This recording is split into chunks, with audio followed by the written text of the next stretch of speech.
Salamlar. Bugün Rufoya hazırlaşır seriyasının 7-ci bölümü ilə səhv salmıramsa qarşınızdayam. Bu günləri Rufo 2023 suallarının həm özünə, həm də izahlarına baxacağıq. Bu gördüyünüz aşağı yaş qrupunun suallarıdır, balları ilə birlikdə. Bu da yuxarı yaş qrupunun suallarıdır, balları ilə birlikdə. Gəlin çox vaxt itirmədən sualların həllərinə keçək. Birinci sualımız belədir. İstənilən natural ədəd üçün onun rəqəmlərindən düzələn başlanğıc ədədlə rəqəmlərin düzülüş sırası eyni olan ədədlərə həmin ədədin hissəli ədədləri deyilir. Yəni bu nə deməkdir? Məsələn 149 verilibsə 1, 4, 9, sonra 14, 49 və 149 ədədləri 149-un hissələridir. Oxşar məntiqlə 313 üçün isə 3, sonra 1, 3-ü onsuz istifadə eləmişik, yenə yaza bilərik. Sonra 31, 13 və 313. 313-ün hissəli ədədləridir. Deyir ki, hissəli ədədlərin hamısı sadə olan bütün natural ədədləri tapınız.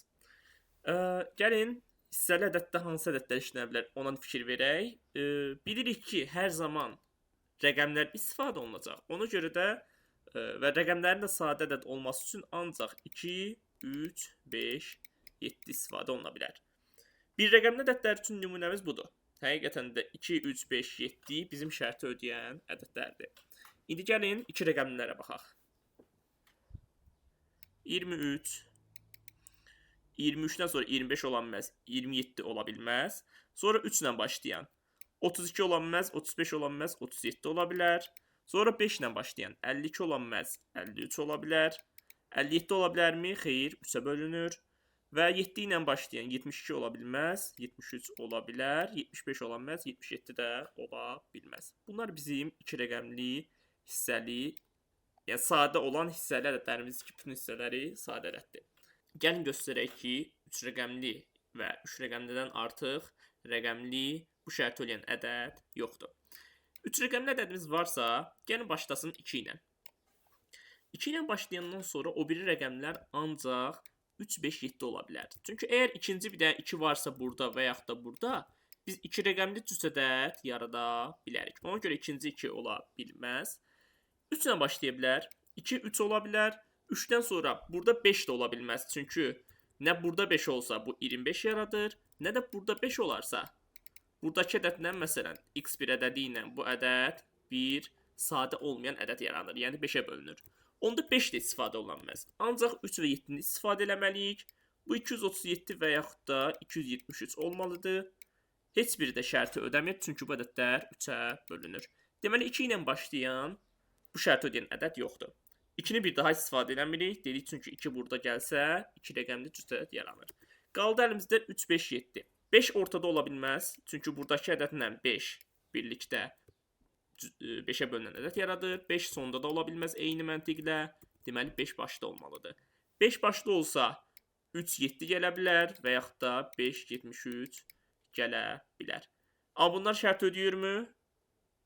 Ödəmir. Çünki hər biri yenə 3-ə bölünürlər. Rəqəmlərin cəmi 3-ə bölünürlər. Ödəmir. 7 ilə və 3 ilə başlayırsa isə məsələmiz 7-dən sonra nə gələcək? 2 dənə fərqli ədəd gəlməlidir. Burada 2 ola bilməz, 5 ola bilməz. 2 dənə də 3 gələ bilməz. Çünki 33 11-ə bölünür, 3-ə də bölünür. Eyni məntiqlə 3 ilə başlasa da burada 2 dənə 7 gələ bilməz. Bu da məsələyə ziddir. Deməli 3 rəqəmli hissəli ədədimiz yoxdur. N rəqəmli bir hissəli ədədimiz var və 4-dən böyük bərabərdir. Bunun tərkibində 3 rəqəmli ədəd olacaq. Amma həmin 3 rəqəmli ödəməyəcək. Çünki biz isbat elədik ki, 3 rəqəmlilər arasında bu şərti ödəyən ədəd yoxdur. 4 rəqəmli və yaxud da daha böyük rəqəmli olsa, onun içindəki 3 rəqəmli ədədlər bunlardan biri olacaq və şərti ödəməyəcək. Ona görə də bu məsələnin cavabı ancaq 2, 3, 5, 7, 23, 37, 53, 73 olmaqla 8 ədəddir. Gəlin keçək növbəti sualımıza. İkinci məsələmiz belə bir həndəsə məsələsidir. I deyir, üsbüzanın daxilinə çəkilən çevrənin mərkəzidir. BI ilə C-ni uzadırlar. ABC-nin xaricinə çəkilən çevrəni T və S nöqtələrində kəsir. ST parçasını çəkirlər. O da AB ilə AC-ni K və L nöqtələrində kəsir. Deyir ki, isbat edin ki, AKLI bir rombdur. Gəlin bucaqlara baxaq. Bunlara bir beta deyək. Çünki tənböləndir. Daxilə çəkilən çevirən mərkəzindən keçir. Bu da qamma olsun. Tamam. Bu beta SC qövsünə baxdığı kimi bu da beta olacaq. İşimizə yarayar sonra. Daha sonra nə deyə bilərik? Gəlin bu AT ilə AS-i çəkək. Əla. İndi AT ilə AS-i çəkdim. Bu betadır. Bizə maraqlıdır. Bu TB qövsünə baxan başqa kim var? Bu bucaq var. Yəni TCB ilə TAB eyni qövsə baxırlar. Deməli bu da qamma olacaq. ATS AS qövsünə baxır. AS qövsünə beta baxır. Bu bucaq baxır. Deməli bu da olacaq beta. Bu olacaq qamma beta. Bu olacaq qamma plus beta. Yəni rahatlıqla görə bilərsiniz. İki xarici bucağın cəmi, daxili bucağın cəmi üçüncünün xaricinə bərabərdir. Oxşar məntiqlə siz bunun beta və bunun da qamma olduğunu tapa bilərsiniz çevrənin baxan bucaqları ilə. Deməli buradan çıxır ki, AKL də, ALK da nədir? Bərabərlər qamma üstügəl betaya, yəni bərabər yanlı üçbucaqdır. Bərabər yanlı üçbucaqdır. Bunu isbat elədik. Gəlin bunu yazaq bir yerə. AK ilə AL bərabərdir. Bunu tapdıq birinci. AI də tənbölən olduğu üçün düzgün çəkək. AI tənbölən olduğu üçün alfa yaza bilərik. Həm tənbölən, həm də bərabər yanlı üçbucaq olduğu üçün bu olacaq nə? 90 dərəcə. Gözəl. Onda biz İK ilə də İL-i birləşdirsək nə deyə bilərik? Bərabər yanlı üçbucaqda bu hündürlükdür, həm də mediandır. Həm də bu IA xətti də KL-i həm median kimi, həm hündürlük kimi kəsdiyi üçün biz buradan tapırıq ki, onda KIL nə olmalıdır? Ancaq bərabər yanlı üçbucaq olanda bu mümkündür ki, həm hündürlük çəkirsiniz, həm median olur, həm də hündürlük olur. Deməli, İK ilə İL də bərabərdir. Tamam, amma bu şəkil romb olmaya da bilər. Yəni, bu ola bilsin deltoiddir. Məsələn, deltoid necə olur? Belə bir bərabər yanlıdır. Və belə bir şey də ola bilər. Yəni, bu da bərabərdirlər. Bunlar da bərabər yanlıdır. Onların da diagonalları 90 dərəcə altında kəsişir. Yəni, bu deltoid ola da bilər. İndi biz bunun deltoid olmadığını isbat eləsək, məsələ bitər. Onun üçün də isbat eləməliyik ki, əslində bu üçbucaqlar bərabərdir və yaxud da bunun da alfa olduğunu göstərsək, məsələ bitər. Və yaxud da bunun 90 çıx alfa olduğunu isbat eləsək, bu 90-dan bu da alfa çıxacaq. Çünki AK ilə KI bərabər olsa, bu romb olmaq zorundadır. İndi fikir verin TKBI-yə. TKBI dördbucaqlısına. KI qövsünə, gəlin qırmızı ilə işarətləyim. KI qövsünə. Həm bu beta baxır, həm də bu beta baxır. Deməli, bu nədir? Sayklikdir. Yəni, xaricinə çevirə çəkmək olur. Əgər xaricinə çevirə çəkmək olursa, onda mən baxacam bu bucağa. Hansına baxacam? Bu bucağa. Çünki mən əgər bunu dördbucaqlıyıb tamamlasam, birinci gəlin bu bucağı təyin edək. Bu bucaq qammaya baxır, bura qammadır. Əgər TBI qamma plus betadırsa, bu bucaq da olacaq qamma plus beta. Çünki bir dördbucaqlı varsa, trapeziyaya oxşamaz mı biraz? Bir dördbucaqlı varsa, xaricinə çevirə çəkilə bilirsə, bu bucaq alfadır. Bura 180 çıx alfadır. Deməli, burada alfa olur. Yəni, bu xaricdə olan da alfa olur. Onda bizim TBIK xaricinə çevirə çəkilə bilən, yəni sayklik olduğu üçün, bura qamma plus betadırsa, burada olur qamma plus beta. Amma qamma plus beta nəyə bərabərdir? Üçbucağın daxili bucaqlarının cəmi alfa, beta, qammadır. Yəni 2 alfa, 2 beta, 2 qammanın cəmi 180 isə alfa plus beta plus qamma olacaq 90 daxili bucaqların cəmindən. Onda beta üstügəl qamma nədir? 90 çıx alfa. Beta üstügəl qamma bərabərdir 90 çıxılsın alfaya. Deməli, burada 90 çıx alfadır. Onda burada alfa olur. Yəni, KII ilə KAI bərabərdir. Buradan da nəticə çıxır ki, AK ilə də KI bərabərdir. Deməli, AK KI-yə bərabərdir, KI IL-ə bərabərdir. Bu ikisi var əlimizdə. Bir də bu üçüncüsü var. Məcburdur ki, bu bir romb olsun. Həqiqətən də 4-də bərabərdir və rombun qaydası ödənir. Maraqlı, asan bir həndəsə sualı idi. Gəlin keçək növbəti sualımıza. Deyir, aşağıdakı tənliklər sisteminin bütün həqiqi köklərini tapın. Bu verib, tapın. Biz buradan məşhur bir əvəzləmə qaydası olaraq bilirik ki, kubların cəmi, kvadratların cəmi, bunların hamısı x düzəl y və x y-dən asılı ifadə oluna bilər. Gəlin buna bir a deyək, buna bir b deyək və bütün məsələni A ilə b-dən asılı yazaq. Çünki gözümüzə daha rahat görünəcək. X kub düzəl y kub birincisi bərabər nəyə? X düzəl y vurulsun x kvadrat çıx x y düzəl y kvadratdır. Mən onun yerinə yazıram x düzəl y-nin kvadratı çıx 3xy. Yəni bunu atsanız bayaqki ifadəyə yəni dönüşür. Orijinal ifadəyə dönüşür. Bu məsələ dönüşür. Bu a-dır. Bu da a kvadrat çıx 3b-dir. Alınır nə? A kub çıxılsın 3ab.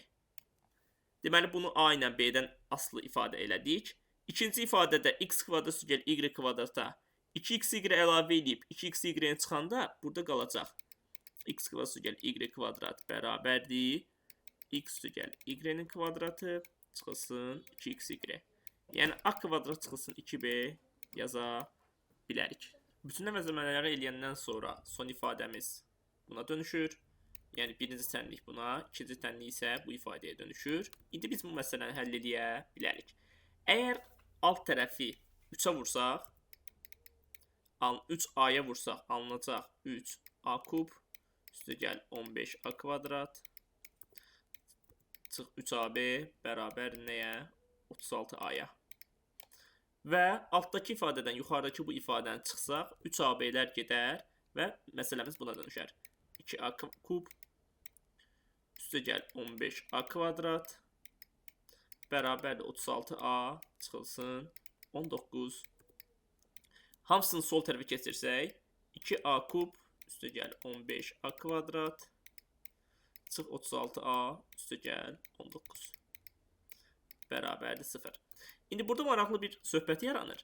Siz əgər fikir versəniz, bu çoxhədlidə A1 bu tənliyin həllidir. Yəni A1 qoyanda bu çoxhədli sıfıra dönüşür və biz bir qayda bilirik ki, əgər A Px-in köküdürsə, deməli bu çoxhədli nəyə bölünməlidir? X çıx A-ya bölünməlidir. Onda bizim halımızda bu ifadədə A1 tənliyin kökü olduğu üçün bu çoxhədli A çıx 1-ə bölünməlidir. Siz bunu çoxhədli bölməsi eləsəniz, A çıx 1 kimi, alınacaq ifadə, yəni bu ifadə dönüşəcək nəyə? A çıx 1 vurulsun hansısa ikinci bir ifadəyə. Və siz ikinci ifadədə yenə görəsiniz ki, A1 bu çoxhədlini də sıfıra çevirir. Yəni mən sadəcə qısaltmaq istəyirəm uzun hesablama prosesini. Bu ifadə dönüşəcək A çıx 1-in kvadratı vurulsun 2a plus 19 bərabər sıfıra.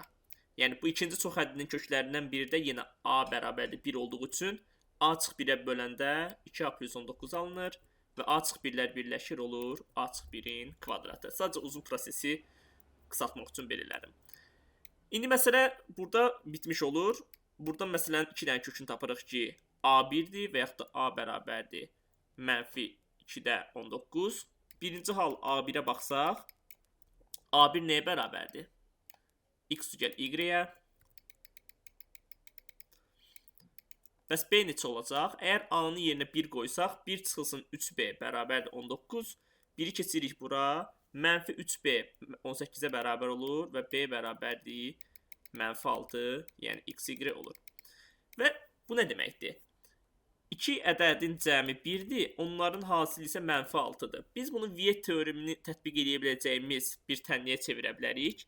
Z kvadrat çıxılsın z çıxılsın 6 bərabərdir 0. Niyə? Çünki bu Viet teoreminə görə bu tənliyin həllərinin cəmi 1 olmalıdır.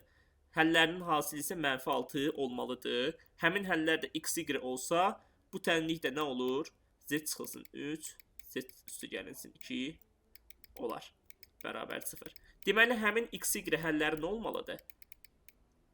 3 mənfi 2 və yaxud da mənfi 2, 3 olmalıdır. Deməli, məsələnin ilk həll cüsü nədir? 3 mənfi 2, mənfi 2, 3-dür. X, y-dən asılı. Bu birinci həlli idi. İkinci həlli göstərək ki, mümkün deyil. A bərabərdir. Mənfi 2-də 19 olanda. İndi bu hissəsi biraz uzun çəkəcək bunu hesablamaq. B bərabərdir. A kvadrat üstü gəl 5A çıx 12 kimi yazaq. B bərabərdir. A kvadrat üstü gəl 5A çıx 12. Bu ifadə bərabər olacaq 4-də 361 çıxılsın 2-də 95 çıxılsın 12. Gəlin biraz yer açaq. Çünki yerimiz çatmır. Bu ifadənin də hər bir məxrəcini 4-ə gətirsək alınacaq. İndi aynən B arasında maraqlı bir əlaqə var. X üstü Y-in belə bir bərabərsizlik düsturu var ki, A kvadrat böyük bərabərdir 4B. Niyə? Çünki bu ifadə X üstü Y-in kvadratı böyük bərabər 4XY düsturundan gəlir. Çünki bunu açsanız, burada 2XY alınır. Bu 4XY sola atanda X çıx Y kvadratı 0-dan böyük bərabər olur. Yəni bu bərabərsizlik hər zaman doğrudur istənilən A, B üçün. İndi məsələmizdə gəlin yoxlayaq. A kvadrat bərabərdir 4-də 361. Bəs 4-də 361 acaba böyük bərabərdirmi 4B-dən? Hansı ki bərabərdir 123-də. 4-ü sağa keçirəndə buradan nəticə çıxır ki 361 böyük bərabərdir 492 olmalıdır. Hansı ki doğru deyil. Yəni A kvadrat böyük bərabərdir 4B bərabərsizliyi ödənmir. Deməli bu məsələnin də həlli yoxdur. A bərabərdir mənfi 2-də 19 olanda. Yeganə həll cütlüyü 3 mənfi 2 və mənfi 2 3 olacaq A1 halında. Maraqlı məsələ idi. Gəlin keçək 4-cü sualımıza.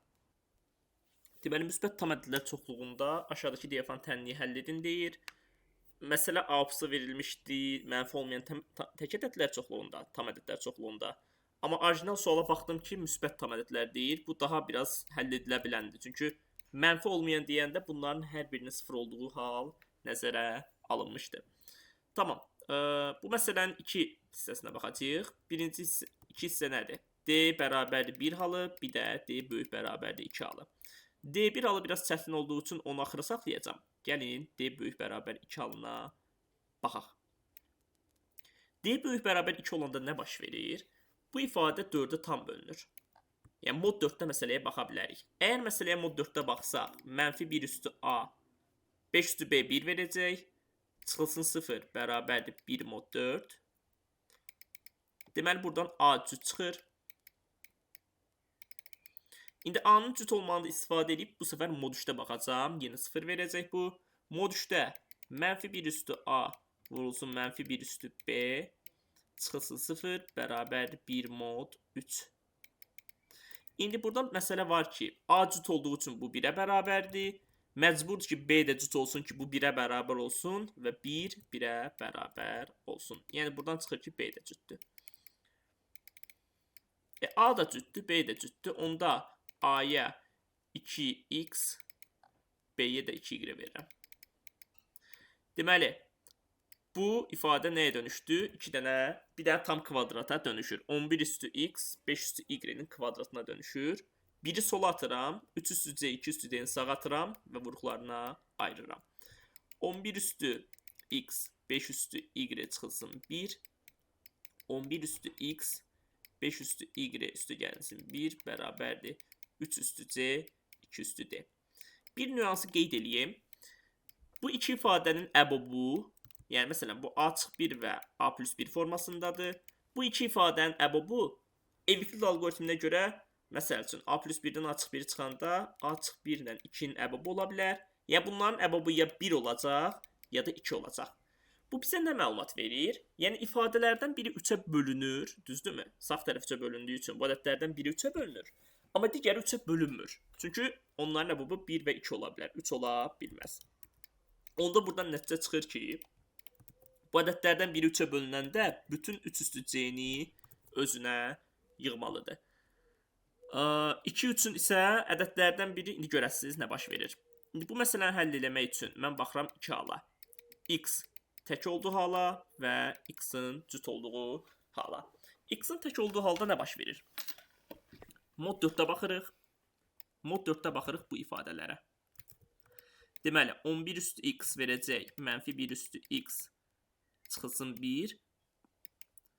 Buradakı ifadə isə 11 üstü x verəcək, mənfi 1 üstü x üstə gəlinsin 1. İndi x tək ədəd olanda bu ifadə mənfi 1-ə dönüşür, bu da mənfi 1-ə dönüşür. Bu ədəd 4-ə bölünmür. 4 bölmür bunu. Amma bu ədəd 4-ə bölünür. Deməli, buradan nəticə çıxır ki, amma bu ifadə həm də 2-yə bölünürdü. Çünki tək ədəd çıx tək ədəd, cüt ədəd olduğu üçün bu cütdür. Cüt ədəd 2-yə bölünür, 4-ə bölünmür. Deməli, belə çıxır ki, 2 halımız var. Yəni, bu ədəd 2-dən bir dənəsini bu götürüb, qalan 2-ləri bu götürüb. İndi baxmalıyıq hansı hala, görən 3-ü kim götürübdür. Məsəl üçün, birinci halımız nədir? 1.1-ci hal deyək. Birinci hal odur ki, 11 üstü x, 5 üstü y çıx 1 heç bir 3-ə malik deyil, ancaq 2-yə bərabərdir. Çünki ancaq 2-yə bölünür, 4-ə bölünmür. Bu həlli yoxdur, bu 3-ə bərabər ola bilməz. Deməli, ikinci halımız yaranmalıdır ki, 1.2-ci hal ödənsin. 11 üstü x, 5 üstü y çıx 1. Həm 2-yə bölünür, həm də bütün 3-ləri, sağdakı 3-ləri özünə götürübdür. Çünki yarısını bölüşdürə bilmirlər öz aralarında. Onda sistem təlliyimiz əmələ gəlir. 11 üstü x, 5 üstü y plus 1 də qalan ədədləri götürəcək. Bəs yaxşı, qalan ədədlər nədir? 2-nin bir dənəsini götürdük, 3 üstü c-nin hamısını götürdük. Qalacaq 2 üstü d çıx 1. Və başlayırıq biz bu sistem təlliyi həll eləməyə. Bunu həll eləmək üçün alt-alta çıxacam. Altdakindən üstdəkini çıxacam. Alınacaq 2 bərabərdir. 2 üstü d çıx 1 çıxılsın. 2 vurulsun 3 üstü c. Birinci gəlin razılaşaq ki, d1 ola bilməz. D1 olsa zaten heç bu tənliyin həlli yoxdur. D böyük bərabərdir 2 halındayıq. Onda hər tərəfi 2-yə bölə bilərəm. 2-yə bölünəndə nə alınacaq? 1 bərabərdir 2 üstü d çıx 2 çıxılsın 3 üstü c. Tamam. Yəni d2 də ola bilməz. Çünki d2 olanda bu 1 olur. 3 üstü c 0 ola bilməz. Onda d böyük bərabərdir 3-ə baxacağıq. Və burada məsələn həll edəcəyik. Hətta gəlin 1-2 dənə d qiymətini yoxlayaq. D3 ödəyirmi? D3 ödəmir. Ödəyirmi? Bəli, D3 ödəyir. Əgər D3 olarsa C0 olmalıdır, amma C0 həll deyil. Deməli D3 də ödəmir. D4 olarsa C1 ödəyir. D4, C1 məsələn həllidir. Bu mənə nəyə görə lazımdır? İndi mən istifadə edəcəm D böyük bərabərdir 5-i. D böyük bərabər 5 olanda bu ifadə haqqında deyə bilərik ki 8-ə bölünür. Mod 8 istifadə edəcəyik. Yəni 3 üstü c-ni sağa atıram. 2 üstü d çıx 2 bərabərdir 3 üstü c plus 1. İndi maraqlı bir söhbət yaranır ki, bu ifadə 8-ə tam bölünür. D böyük bərabər 5 olanda mod 8-də 0 verir. 0 mod 8. Amma 3 üstü c plus 1-də 3 üstü c 3, 9. 9 da mod 8-də 1 verir. Yəni bərabərdir 1 olur. Sonra 3 olur. Yəni 3 üstü c mod 8-də ancaq 3 və 1 qalıqlarını verə bilir. Yəni sağ tərəf ancaq bərabər olar. 3 üstü gəl 1 4-ə və yaxud da 2-yə mod 8-də. Bu da həlli yoxdur deməkdir. D böyük bərabər 5 olanda sol tərəf bölünür. Sağ tərəf 8-ə bölünmür. Deməli, bu məsələnin bir dənə həlli çıxdı buradan. D4 oldu. D4 olanda bəs məsələ ödənirmi həqiqətən? 2 üstü 4 çıx 1, 8 eləyir. 8-dən 1 çıxanda 7 eləyir. Bu da həll deyil. Kənar kök. Kənar kökdür. Yəni, məsələni ödəmir. Deməli, burada bir həllimiz yoxdur. Onda gəlin keçək ikinci hala. Biz baxdığımız hal x-in tək olduğu halı idi. İndi x-in düz olduğu halda baxacağıq. Eyni şey çıxacaq ortaya. X cüt olarsa, bu səfər yenə mod 4-də baxıram. Yenə mənfi 1 üstü x çıxılsın 1 və mənfi 1 üstü x üstü gəlinsin 1. Mod 4-də baxdıq. X cüt olduğu üçün bu ədəd 4-ə bölünür. Hətta böyük ədədlərdə bölünür. Bu ədəd isə ancaq 2-yə bölünür. 4-ə bölünmür. Deməli, oxşar məntiqlə baxacağıq ki, bu səfər 2 halımız var. 2.1-ci hal odur ki, 11 üstü x, 5 üstü y plus 1 Yəni bu ifadə 2-yə ancaq bölündüyü üçün 2-yə bərabər ola bilər. Burada həlli yoxdur, x, y 0 ola bilməz. Onda məcburdur ki, 2.2-ci hal ödənsin. Yəni 11 üstü x, 5 üstü y üstü gələnsin 1. Ancaq 3'ləri özünə götürübdür. 2 vurulsun, 3 üstü c-yə bərabərdir. Həmçinin oxşar məntiqlə 11 üstü x, 5 üstü y çıxılsın 1 bərabərdir. 2 üstü d çıx 1 olur. Yenə bayaq elədiyimizi eləyəcəyik. Yuxarıdan aşağını çıxırıq. Alınır. 2 bərabərdir. 2 vur 3 üstü c çıxılsın 2 üstü d çıx 1. Dedik yenə D1 ola bilməz. D2-dən böyük bərabər olanda hər tərəfi 2-yə böldük. 1 bərabərdir 3 üstü C çıxılsın 2 üstü D çıx 2. Oxşar məntiq mi baş verir? Yox. Burada biraz fərqli olmalıdır səhvim yoxdursa. Gəlin birinci balaca həlləri tapmağa çalışaq. Dedik ki D2 ödəyirmü? D2 ödəmir. D3 ödəyirmü? D3 ödəyir. D3 olarsa biz buradan C bərabər 1 tapırıq. Tamam. D3 ödəyirsə, onda D böyük bərabər 4 halına baxaq. Bəlkə D 4 ödəyər. Yox, D 4 ödəmir. D 4-dən böyük bərabər olanda baş verən şey odur ki, bu ədəd 4-ə tam bölünür. Bu ədəd 4-ə tam bölünürsə, gəlin mod 4-də baxaq. Mod 4-də sol tərəf 1-ə bərabərdir. Sağ tərəf isə mənfi 1 üstü C-yə bərabər olur. Buradan C haqqında nə məlumat tapırıq? C cüt olur. C cüt olanda 2 üstü D çıx 2-ni sola, 1'i sağa atıram və C-nin yenə 2K yazıram. Və biraz da yer yaradıram, çünki aşağı getdikcə gedir. Gələn həlli 2 üstü D çıx 2 bərabərdir 3 üstü 2K çıxılsın 1. Bu da bərabərdir 3 üstü K çıx 1 və yaxud da 3 üstü K plus 1. Mən bu məsələni çox rahatlıqla həll edəcəm. Əgər K tək ədəd olarsa, mod 4-də baxacam. K tək ədəd olarsa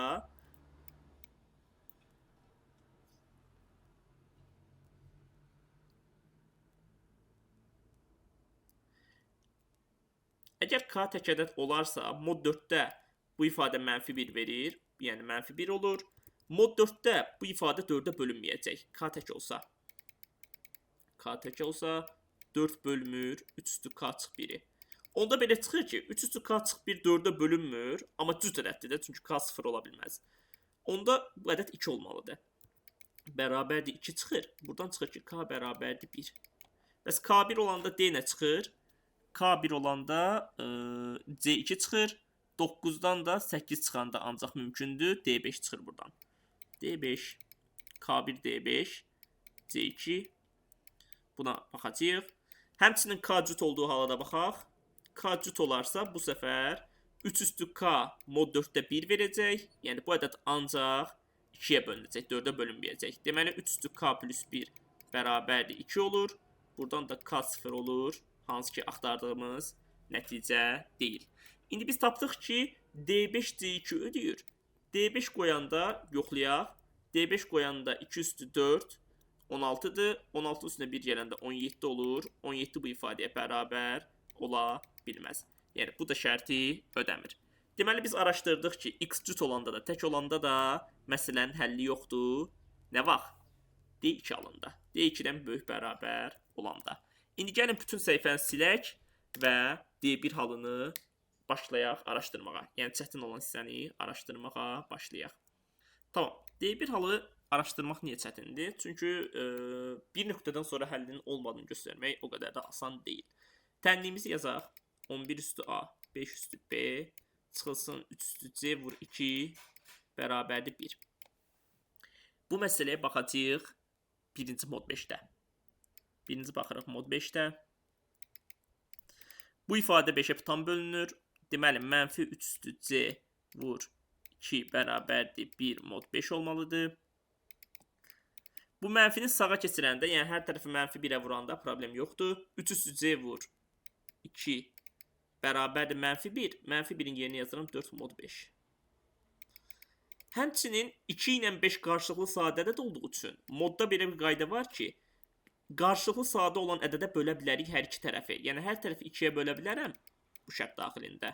3 üstü C bərabərdir 2 mod 5 verər. Və mən burada C haqqında məlumat taparam. C haqqında tapacağımız məlumat odur ki, C nə vaxt 2 mod 5 verir? Yoxlayaq. C1 3 ödəmir, 9 ödəmir, 27 ödəyir. Maraqlıdır. Daha sonra 81 1 verir.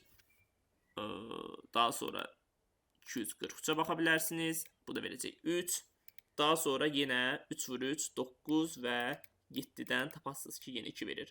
Yəni bu 2 mod 5 nə vaxt verilir ancaq? 1, 2, 3 də verir, 4, 5, 6, 7 də bilə verir. Yəni biz burada C haqqında məlumat tapırıq ki, C 4K plus 3 formasında bir tək ədəddir. Əla. C 4K plus 3 formasında bir ədəddir və biz burada maraqlı bir hissəyə daxil oluruq. Birinci K-nın 0 olduğu halı aydınlaşdırsaq, buradan C3 çıxır. C3 çıxanda da məsələnin həlli ortaya çıxır. C3 olanda 11 üstü A, 5 üstü B bərabərdir. Burada 3 qoyanda 27, 27 2-yə vuranda 54, sağa keçəndə 55 yaranır. Və buradan nəticə çıxır ki, A1, B1 olur. Yəni, məsələnin bir dənə həllini tapırıq. O da 1, 1, 3 və 2-dir. Və görəsiniz ki, bu yeganə həldir. Bu hansı haldadır? K 0 olanda. İndi K 1-dən böyük bərabər olanda mən maraqlı bir əvəz eləmə edirəm. 3 üstü C-nin yerinə yazıram. 3 üstü 3 27-dir. 27 vurulsun 81 üstü K yaza bilərəm 3 üstü C-nin yerinə. Və burada bir araşdırma edirəm. Deməli 11 üstü A, 5 üstü B çıxılsın. 2 vur 27-də 54 eləyir. 54 vur 81 üstü K bərabərdir 1. Mən ispat edəcəm ki, buradan B1-dir. B1-i ispat eləməzdən qabaq birinci mod 11-ə baxmalıyıq. Mod 11-də bu ifadə 0 verir. Mənfi 54-ün yerinə yaza bilərəm. Mənfi 54 vurulsun. 81-in də yerinə yaza bilərəm 4 üstü K. Mənfi 54-ün yerinə mənfi 55 üstünə gəlsəm 1 alınır. Yəni bu ifadə əslində 4 üstü K-ya bərabərdir. Mənfi 54 mənfi 10-a bərabərdir. Mənfi 10 da 1-ə bərabərdir mod 11-də. Yəni 4 üstü K sağ tərəfə, yəni 1-ə bərabər olmalıdır mod 11-də. İndi burada araşdırmaq üçün 4 üstü K-nın yerinə 2 üstü 2K yazıb, biri sola çöndərəndə 2 üstü K çıx 1, 2 üstü K plus 1 kimi vurğularına ayrılır və bu da 0 mod 11 verməlidir. Siz bunu rahatlıqla araşdıra bilərsiniz ki, 2 üstü K nə vaxt 1 mod 11 verir və 2 üstü K nə vaxt mənfi 1 mod 11 verir. K 10K plus 5 şəklində olanda mənfi 1 verir. Məsələn 5 ödəyir, 32 mənfi 1 verir. Yəni 10K plus 5 formasında olanda bu ödəyir. K 10K formasında olanda bu şərt ödənir. Yəni 2 üstü 10 Fermat teoremindən 1 mod 11 verir. Və dövrdə 10'dur Fermat teoreminə görə.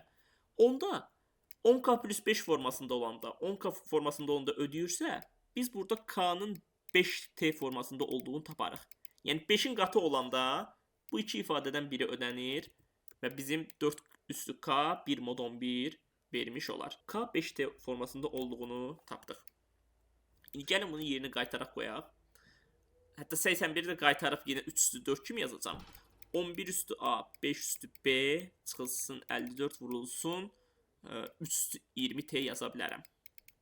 Bunu 3 üstü 4K'ya qaytardım. K'nın yeni 5T qoydum. 3 üstü 20T alındı. Bərabərdir 1.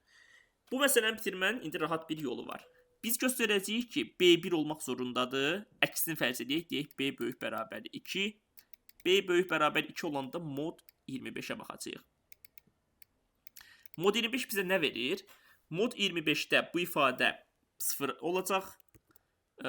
Və Euler teoreminə görə 3 üstü fi 25 bərabərdir 3 üstü 20'yə. O da bərabərdir 1 mod 25 olmalıdır.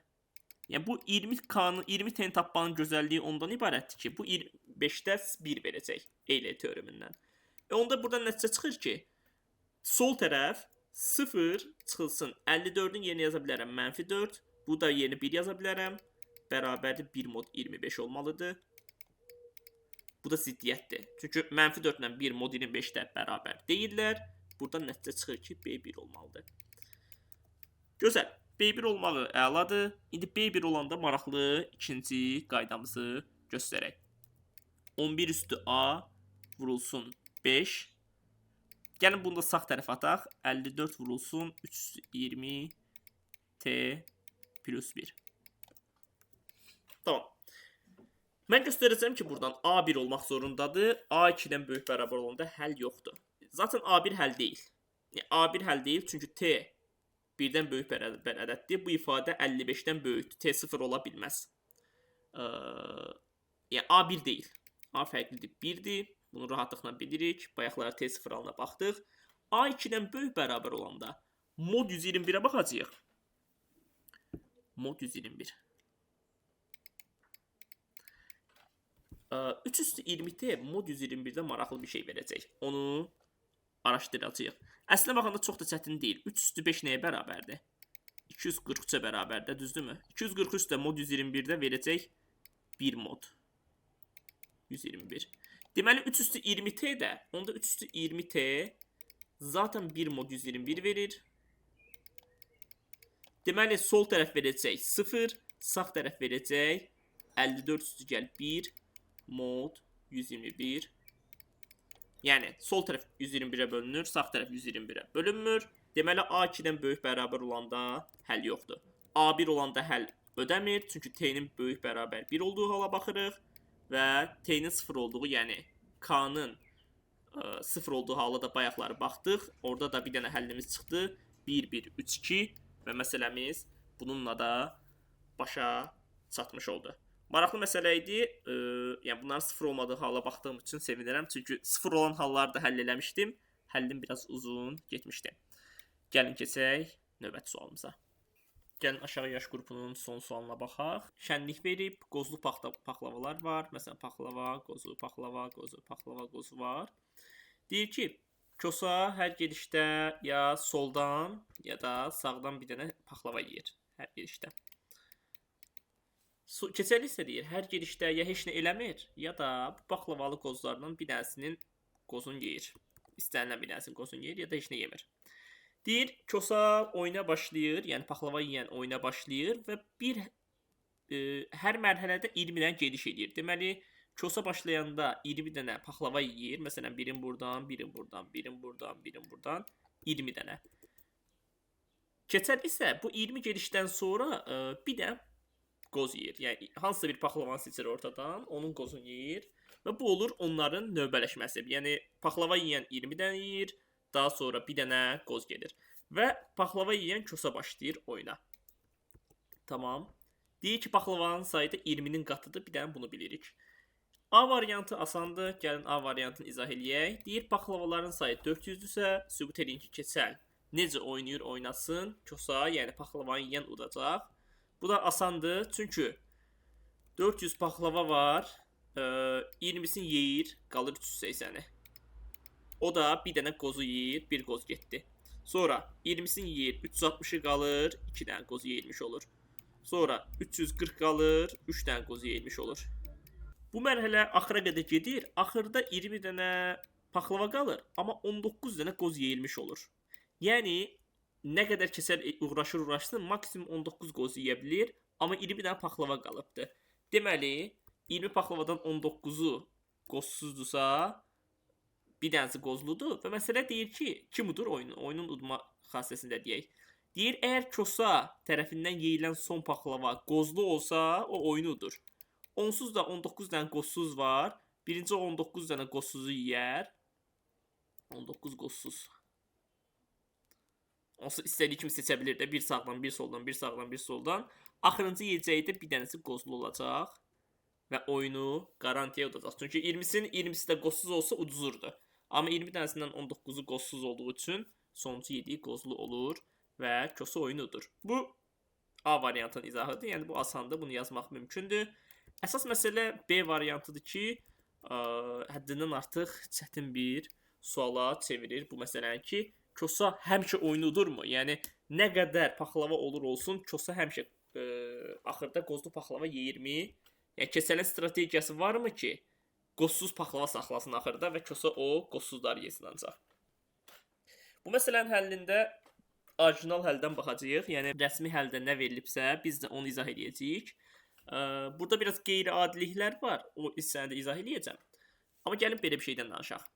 Birinci A variantında deyirlər ki, B variantı üçün belə bir lemma işlədirlər. Lemma ya da iddia 1 deyək. Çünki məsələnin həllində də iddia 1 adı qoyublar. İddia 1 deyir ki, əgər 2 M sayda paxlava varsa, hər adam bir giriş eləyirsə, məsələn, bir nəfər bir paxlava yeyir, o biri adam da bir dənə qoz yeyir.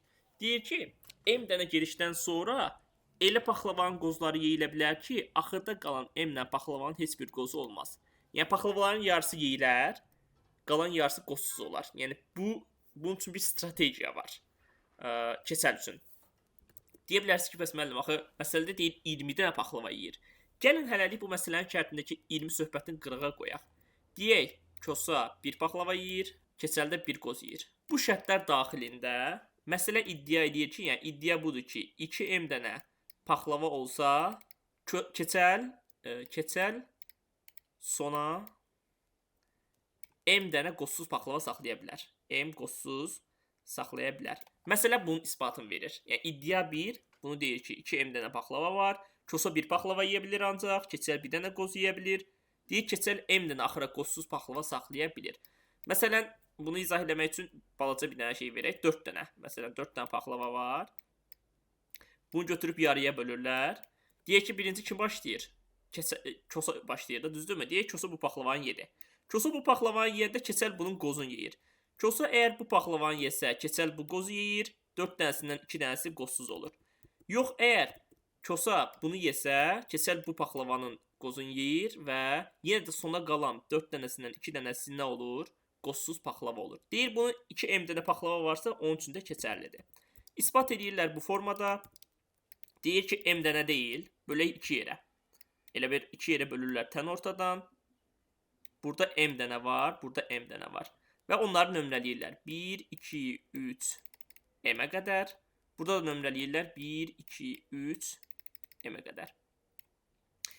Deyir, əksini fərz edəyək. Əksini fərz edəyək ki, yəni bu nə deməkdir? Əslinə baxanda, bu hal keçərlidirsə, o deməkdir ki, Kosa nə cür paxlava yeyir yesin, heç vaxt qozlu paxlava yeyə bilmir. Çünki qozlu paxlava yeyə bilsəydi, bu şərt ödənməzdi. İndi isbat əksini fərz edəcəyik ki, deyək ki, Kosa qozlu paxlava yeyib. Kosa qozlu paxlava yeyib. İndi Kosanın qozlu paxlava yeyib hissəsinin isbat edəcəyik ki, doğru deyil, əgər Keçəl bu strategiyanı istifadə eləsə. Deyirlər ki, N dənə paxlava yesin soldan. Deyək ki, N dənə paxlava yeyib və qozlu paxlavanın birini yeyibdir Kosa. Deyir ki, N dənə paxlava yesin, N paxlava. Və qozlu paxlava yesin. Qozlu da yesin. Yəni, N paxlava yeyəndən sonra bir dənə qozlu paxlava yeyibdir. Həmin o qozlu paxlavanın yeri hara olacaq? N paxlava yeyəndə bura N dənə olacaq. N dənə. Bu olacaq nə? Bunun nömrəsi bizə maraqlıdır. Bax, bu paxlavanın nömrəsi bizə maraqlıdır. Əgər N dənə paxlava yeyibsə, onda buradan içi nə paxlava qalıbdır? M çıx N dənə, düzdürmü? M çıx N dənə paxlava var və daha doğrusu burada. N dənə paxlava burada yeyilib. Burada M çıx N dənə paxlava qalacaq və bu paxlava yeyilən paxlavadır. Bunun nömrəsi nə olacaq? M çıx N plus 1. Biz saymaya sağdan sola başlayırıq. Çünki ortadan sol tərəfə doğru artan sırayla, ortadan sağ tərəfə doğru artan sırayla bu cür düzüblər. Və biz məsələni bu tərəfdə həll edirik. Onda bu yeyilən paxlavanın nömrəsi olacaq M çıx N plus 1. Gözəl. İndi məsələ bunu deyir ki, bu N dənə həmləni eləyəndə, bu Kosa hər həmlə eləyəndə Keçəl bir dənə qoz yeyir axı o biri tərəfdən.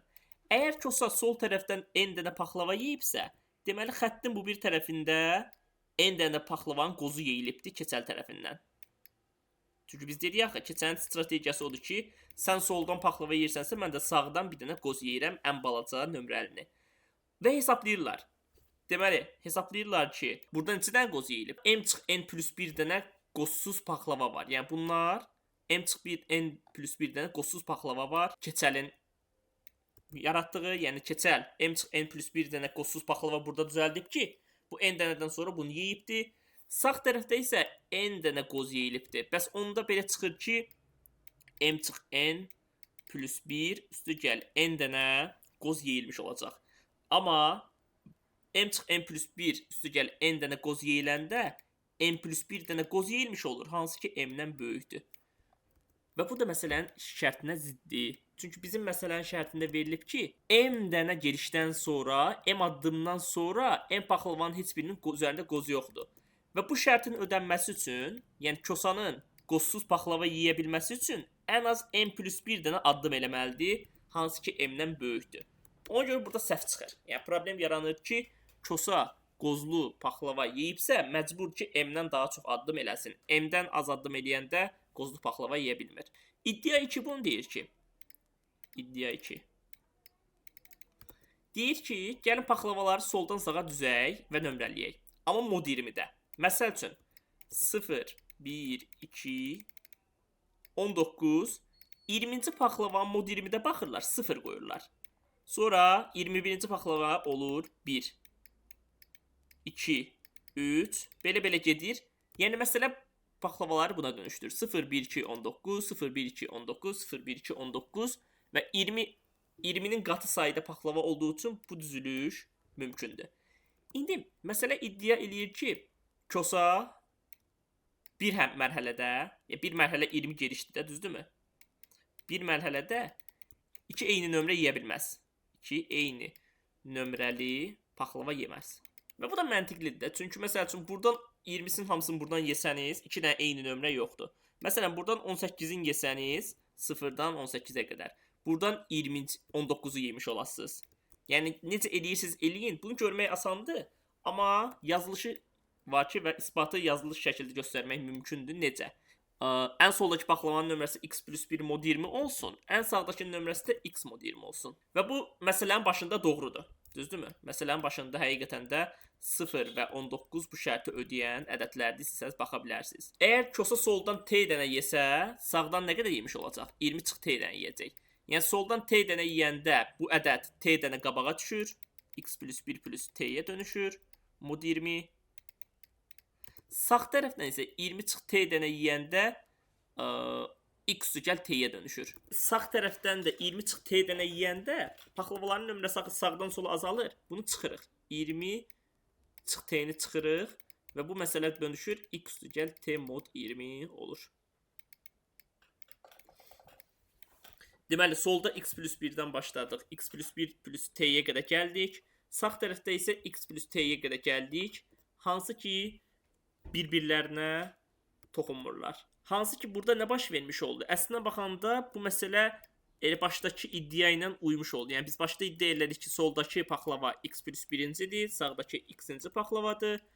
T dənə gedişdən sonra biz əgər bu x t'yə bir dənə a desək, yenə a plus 1 mod 20 və a mod 20 qaydası ödənmiş oldu. Yəni, heç bir iki paxlava, eyni nömrəli iki paxlava yeyilməmiş oldu. Çünki iki eyni paxlava yeyilmiş olsaydı, bunlar a plus 1 ilə a formasında qalmazdı. Çünki məsələnin başında qalıbsa, yəni məsələnin başında bu modlar bir-birinə bərabər deyilsə, deməli, axırında da bu a plus 1 ilə a invariant olduğu üçün, yəni bunların fərqi nədir? A plus 1 ilə a-nın fərqi dəyişmədiyi üçün, deməli, yeyilən qozlu paxlavaların sayı da nə olubdur?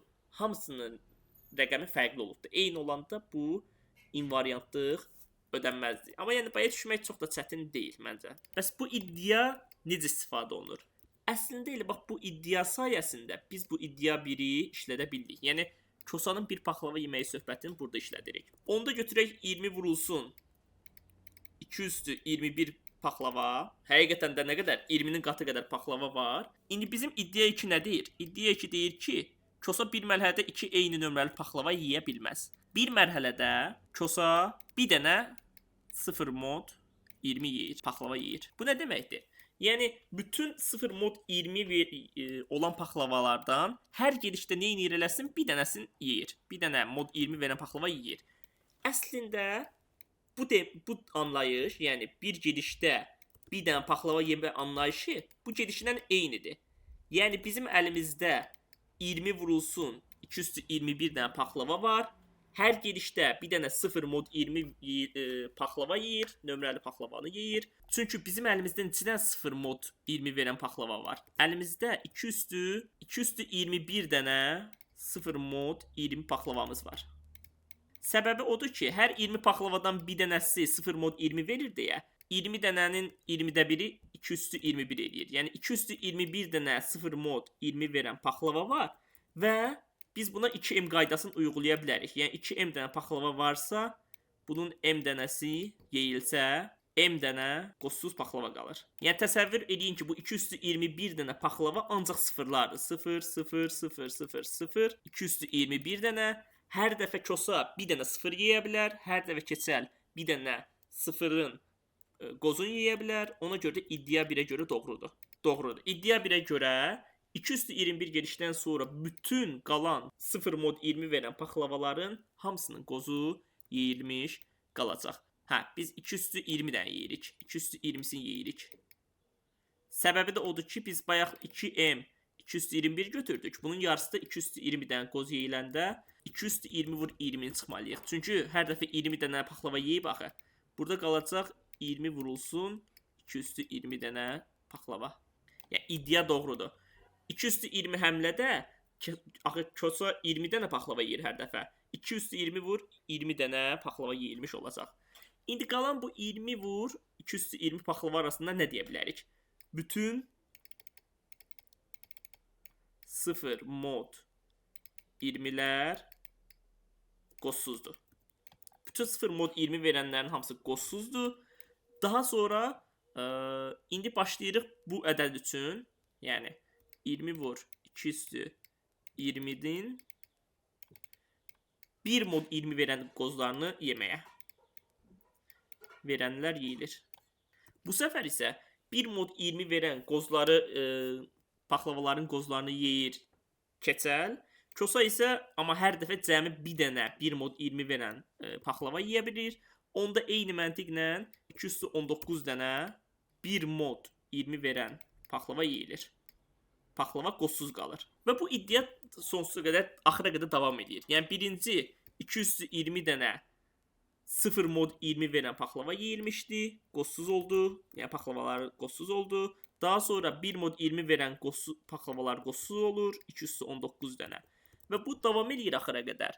Ta 220, 19, 18 bu qədər addımdan sonra, çünki hər dəfə axı bu qədər qoz yeyilir. 220 dənə 0 mod 20 verənlər, 1 mod 20 verənlər, 2 mod 20 verənlər və 19 mod 20 verən qozların hamısı yeyilir paxlavalardan.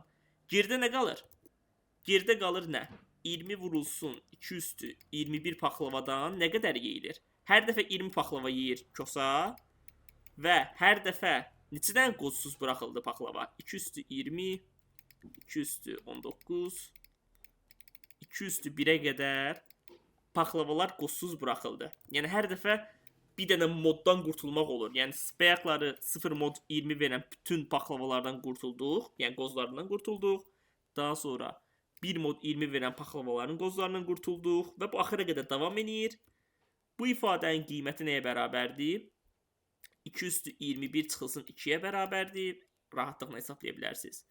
Çıxanda qalır 40. 40 dənə paxlava qalır. Amma bu 40 paxlava qalanda bizim qaydamız yenə də ödənmiş olur. Nə 0, nə 1, nə 2, nə də 19 mod 20 verən paxlava qalmayıbdır ki, hansı ki üstündə qoz olsun, hər hansısa birinin. Yəni 20 qozsuz paxlava qalar. 40 qozsuz paxlava sona qalar. Bir daha qısa bir izah eləyə bilərəm. İddia 1 dedi, bir paxlava yeyəndə bir qoz yer Keçəl. 2 M dənə paxlava varsa, Keçəl sona M dənə qozsuz paxlava saxlaya bilir. İkinci iddia o idi ki, Keçəl bir gedişdə ancaq bir dənə eyni rəqəmi yeyə bilir. Yəni 20 dənə gedişdən sonra belə eyni nömrəli cəmi bir dənə paxlava yeyir. Daha sonra 3-cü mərhələdə 20 vur 2 üstü 21 dənə paxlava götürdük. Birinci 0 mod 20 verən paxlavaları yedik. Çünki hər dəfə bir dənəsini yeyə bilir Keçəl. Kosa, Keçəl isə onların hamısının qozlarını yedi. Yəni 2 üstü 20 dənə qozu yedi. yerdə qalan bütün 0 mod 20 verən paxlavalar qoşsuz olur. Daha sonra 1 mod 20 verən paxlavalar qoşsuz olur. Deməli, bütün bu 19 dənə, 20 dənə bu prosesdən sonra yerdə 40 dənə paxlava qalır. Amma bütün mod verən 20 modunda verilən qalıqların hamısı yeyilmiş olur. Yəni 0 mod verən paxlavalar, 1 mod paxlava verənlər, 19 mod 20 verən paxlavaların hamısının qozu yeyildiyi üçün yerdə qalan bütün paxlavalar qozsuz olur. Məsələ bitir. İzah etməsi çox çətin bir sual idi. Ümid edirəm biraz heç olmasa azacıq aydın olmuşdur ki, burada hadisələr necə baş verir. Gəlin keçək yuxarı yaş qrupunun birinci sualına. Yuxarı yaş qrupunun birinci sualında deyilir ki, bir dənə n ədədi verilibdir. Onun 2 ədədini hasil şəklində yazmaq olur. Deyir, bütün AB cütlükləri üçün bunu hesablayırlar, A üstü B-ni. Və son rəqəmini yazırlar lövhəyə. Yəni, ədədin son rəqəmi deyəndə, son rəqəmi, yəni, ona bölünəndə verdiyi qalığı yazırlar lövhəyə. Deyir, elə bir n ədədi mövcuddurmu ki, bu ədədlərin hamısı bir dəfə lövhəyə yazılsın. Çox asan bir həlli var. Bu ədədlərin hamısı yazılıbsa, n cütdür. Niyə? Çünki A üstü B-nin axırı 2 ilə qutarıbsa, belə çıxır ki, elə bir A ədədi var ki, A cüt olacaq. A cüt olanda n cüt olur. Gözəl. İndi mən göstərəcəm ki, A üstü B 7 ola bilməz modunda. Çünki son rəqəm nədir? 7-dir. Yəni, son rəqəmin 7 olması mümkün deyil. Çünki burada A cüt ola bilməz. Gəlin bundan razılaşaq. A tək olmalıdır. Çünki əgər A cüt olsaydı, cüt ədədin qüvvətini artırıb modonda baxanda cüt qalıq qalmalıydı sonda. A tək ədəd olanda buradan çıxır ki, B cütdür. Çünki n-in tərkibində cüt ədəd var. A-nın içində deyilsə, B-nin içindədir. Belə çıxır ki, A üstü B tam kvadratdır. A üstü B-ni x kvadrat kimi yaza bilərəm. Və x kvadratda heç vaxt 7 mod 10 ola bilməz. Səbəbi nədir? Çünki bir tam kvadratın axırı 7 ilə qutarmır. Yəni, istəsəz yoxlaya bilərsiniz. 1, 4, 9, 16, 25, 36, 49, 64, 81 və 100. Görürsünüz ki, fikir versəz, bir ədədin kvadratı sonu 7 ilə qutarmır. 1, 4, 9, 6, 5, 4, 1 və 0 ilə qutara bilər ancaq. Bu da göstərir ki, belə ədəd mövcud deyil. Ən rahat, ən qısa həlli bu cürdür. Gəlin keçək növbəti sualımıza. Deyir, x, y tam ədədlər olarsa, aşağıdakı tənliyi həll eləyin. Məsələyə birinci trivial həllərlə başlayırıq. X 0 olanda y 2023 həllimiz var. Və y 0 olanda isə həll yoxdur. Yəni, bu halı qıraqda qoyuruq, çünki birazdan bölünə bilmə işlədəcəyik və bu hallar bizə problem yaratmasın. X 0, y 2023 məsələnin həllidir. İndi gəlin hər tərəfi kvadratı yüksəldək. X üstügəl, y üstügəl 2 kök altı xy bərabərdir. X üstügəl 2023. X'lar gedir. Y-ni sağ tərəfə atıram. 2 xy bərabərdir. 2023 çıxılsın y. Hər tərəfi kvadratı yüksəldirəm ki, kök altından qurtulum. 4 xy bərabərdir. 2023 çıxılsın y-nin kvadratı. Və hər tərəfi y-yə bölürəm ki, bu solda qalan ifadə x-dan asılı olsun. Sağ tərəfdəki ifadə nə vaxt tam ədəd olur, araşdıraq. Yəni, buradan çıxır ki, 4x bərabərdir. Y-də məxrəc 2023-ün kvadratı çıxılsın 4046 y üstə gəl y kvadrat və bu ifadəni sadələşdirəndə alınacaq y-də 2023-ün kvadratı çıxılsın 4046 üstə gəl y. Yəni, sol tərəf tam ədəddir, sağ tərəfdə bunlar tam ədəddir. Məcburdur ki, 2023-ün böləni olsun y. Buradan sonrası ancaq hesablamadır. Yəni, mən uzadı tutmayacağım. Bir də bilirik ki, 2023 7 vur 17-nin kvadratı olmalıdır. Yəni, əslində y bölürsə, nəyi bölməlidir? 7-nin kvadratı vur 17 üstü 4-ün böləni olmalıdır. Burada bir də rahat olan şey odur ki, y haqqında məlumatımız var ki, Bu ifadə müsbətə də olmalıdır. 0-dan böyük bərabər olmalıdır. Buradan y kiçik bərabər 2023 çıxır, hətta ciddi kiçikdir 2023. Y ciddi kiçikdir 2023 çıxır. Burada yoxlayacağımız halların sayı azalır. Və 0-dan da böyükdür əlbəttə ki. Y bərabər 1, 7, 7-nin kvadratı, 7 vur 17, 7 vur 17 vur 17 olan məhz 2023 olur. Bir də 17-nin kvadratı olmalıdır. Səhvim yoxdursa. Başqa hal qalıbmı? 7-nin kvadratı vur 17 də ola bilər. 7-nin kvadratı vur 17 də ola bilər. 1, 2, 3, 4, 5, 6 dənə hal buradan. Bir dənə də hal buradan. Məsələyə baxılıb həll edilə bilər. Daha sonra bu ədədləri yerinə qoyanda ancaq hesablamaq lazımdır. Hesablayanda da deyəsən hamısından həll çıxır. Hamısından çıxan həlləri mən sizin üçün yazıram. Deməli biz 7 dənə ədədə baxdıq. 1, 7, 7-nin kvadratı, 17, 7 vur 17, 17-nin kvadratı, 7-nin kvadratı vur 17 və bu 7 ədədin hamısını da yerinə qoyub hesablaya bilərsiniz ki, məsələyə həll verir.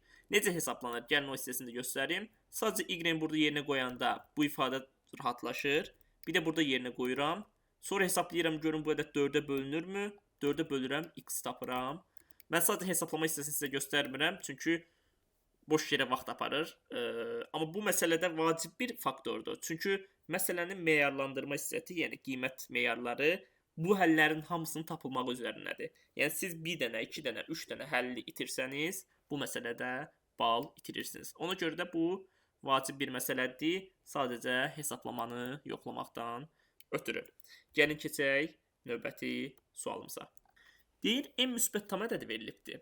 X çıx m və px düzəl 2023 bərabərdir. X px tənliyini həll edin. Yəni əlaqəsini həll edin çox ədədlər üzrə. M fərqlidir. 2023-ün qatı olsa, yəni 2023 t olsa, bu məsələnin həlli yoxdur. Səbəbi nədir? Gəlin göstərək. Birinci köklərdən birini görürük. X-ı 0 qoyanda bu onsuz da 2023-ün qatı deyil deyə bu ifadə 0 ola bilməz. Deməli, burası 0 olduğu üçün P 2023 0 olur və 2023 kök olur. Tamam. P 2023 kökdür. Sonra X-in yerinə 2023 qoyanda bu səfər P 4046 0 olacaq.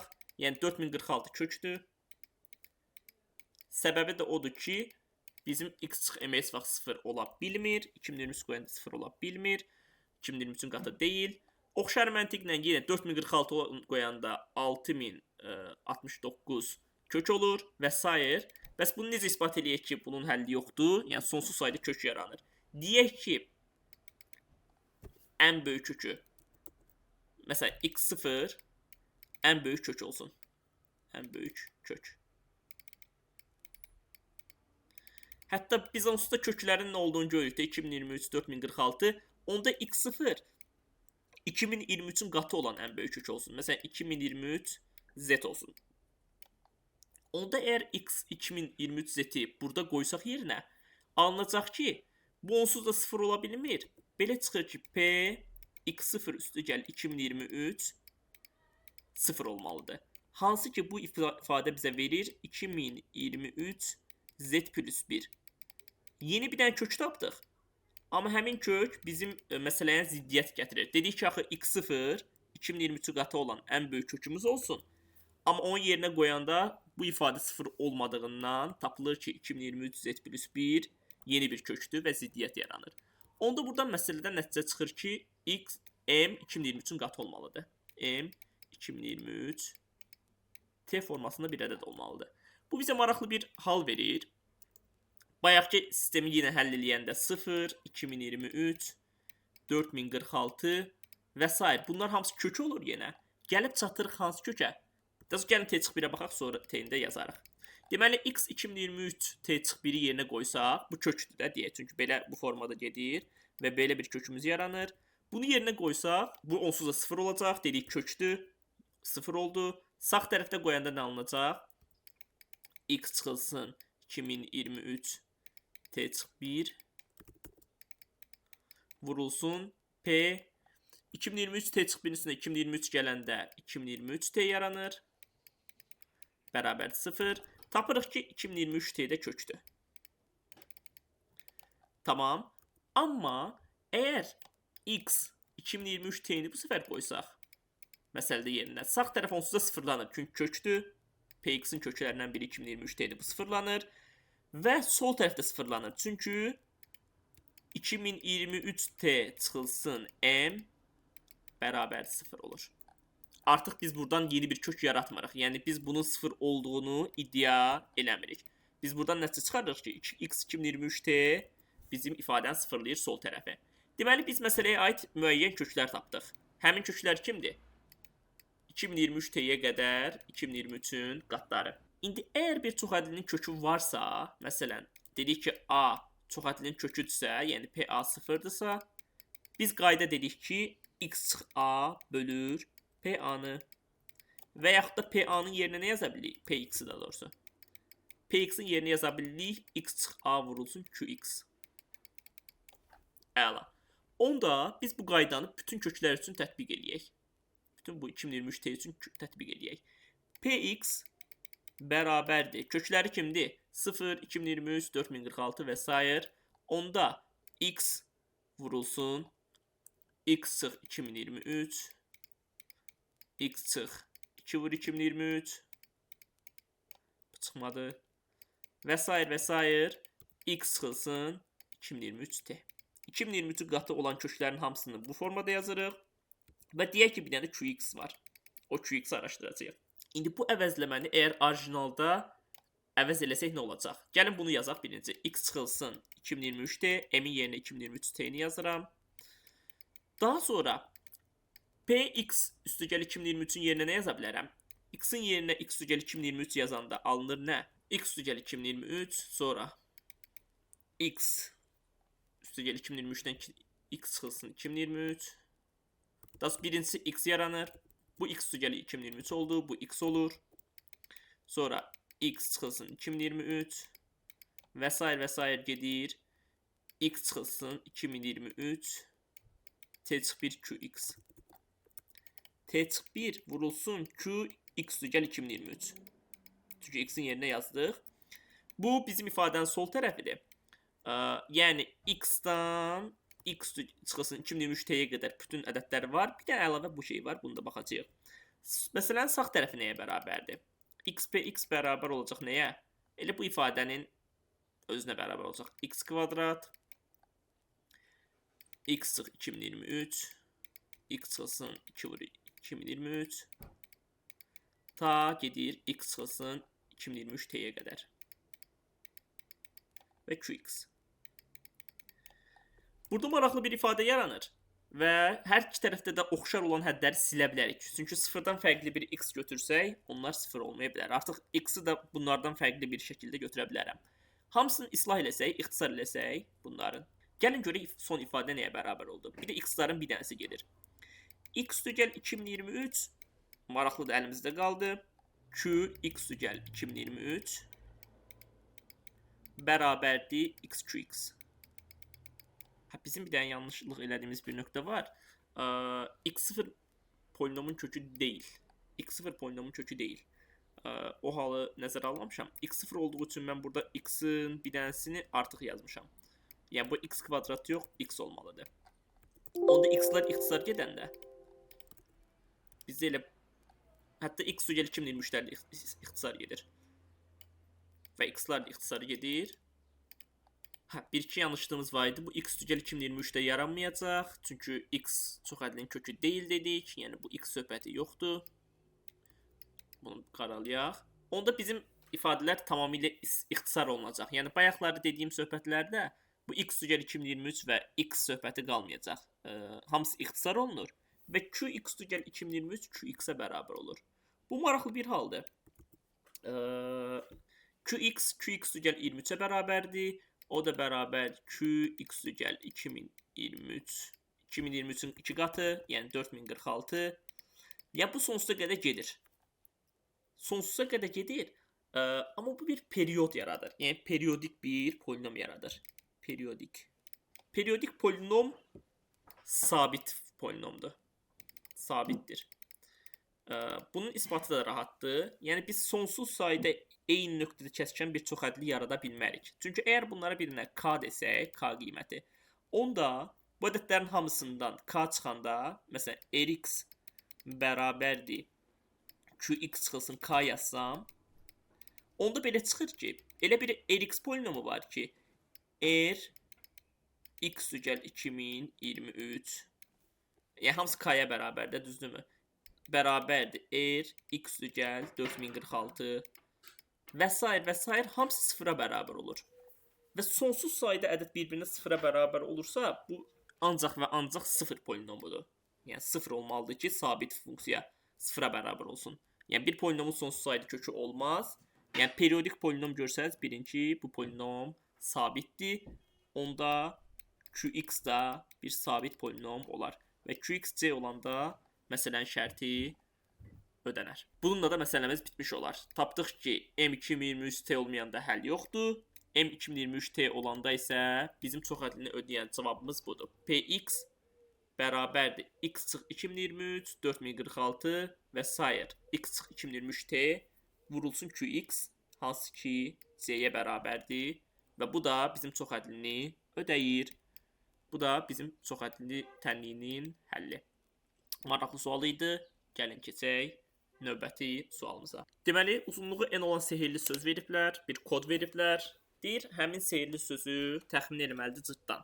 Cırtdan deyir ki, qoruyucu isə cırtdanın dediyi n rəqəmli ədəddə sehirli sözü üst-üstə düşən rəqəmlərin sayını deyir. Məsələn, cırtdan 3045 deyir, amma bizim şifrəmiz 0442-dir.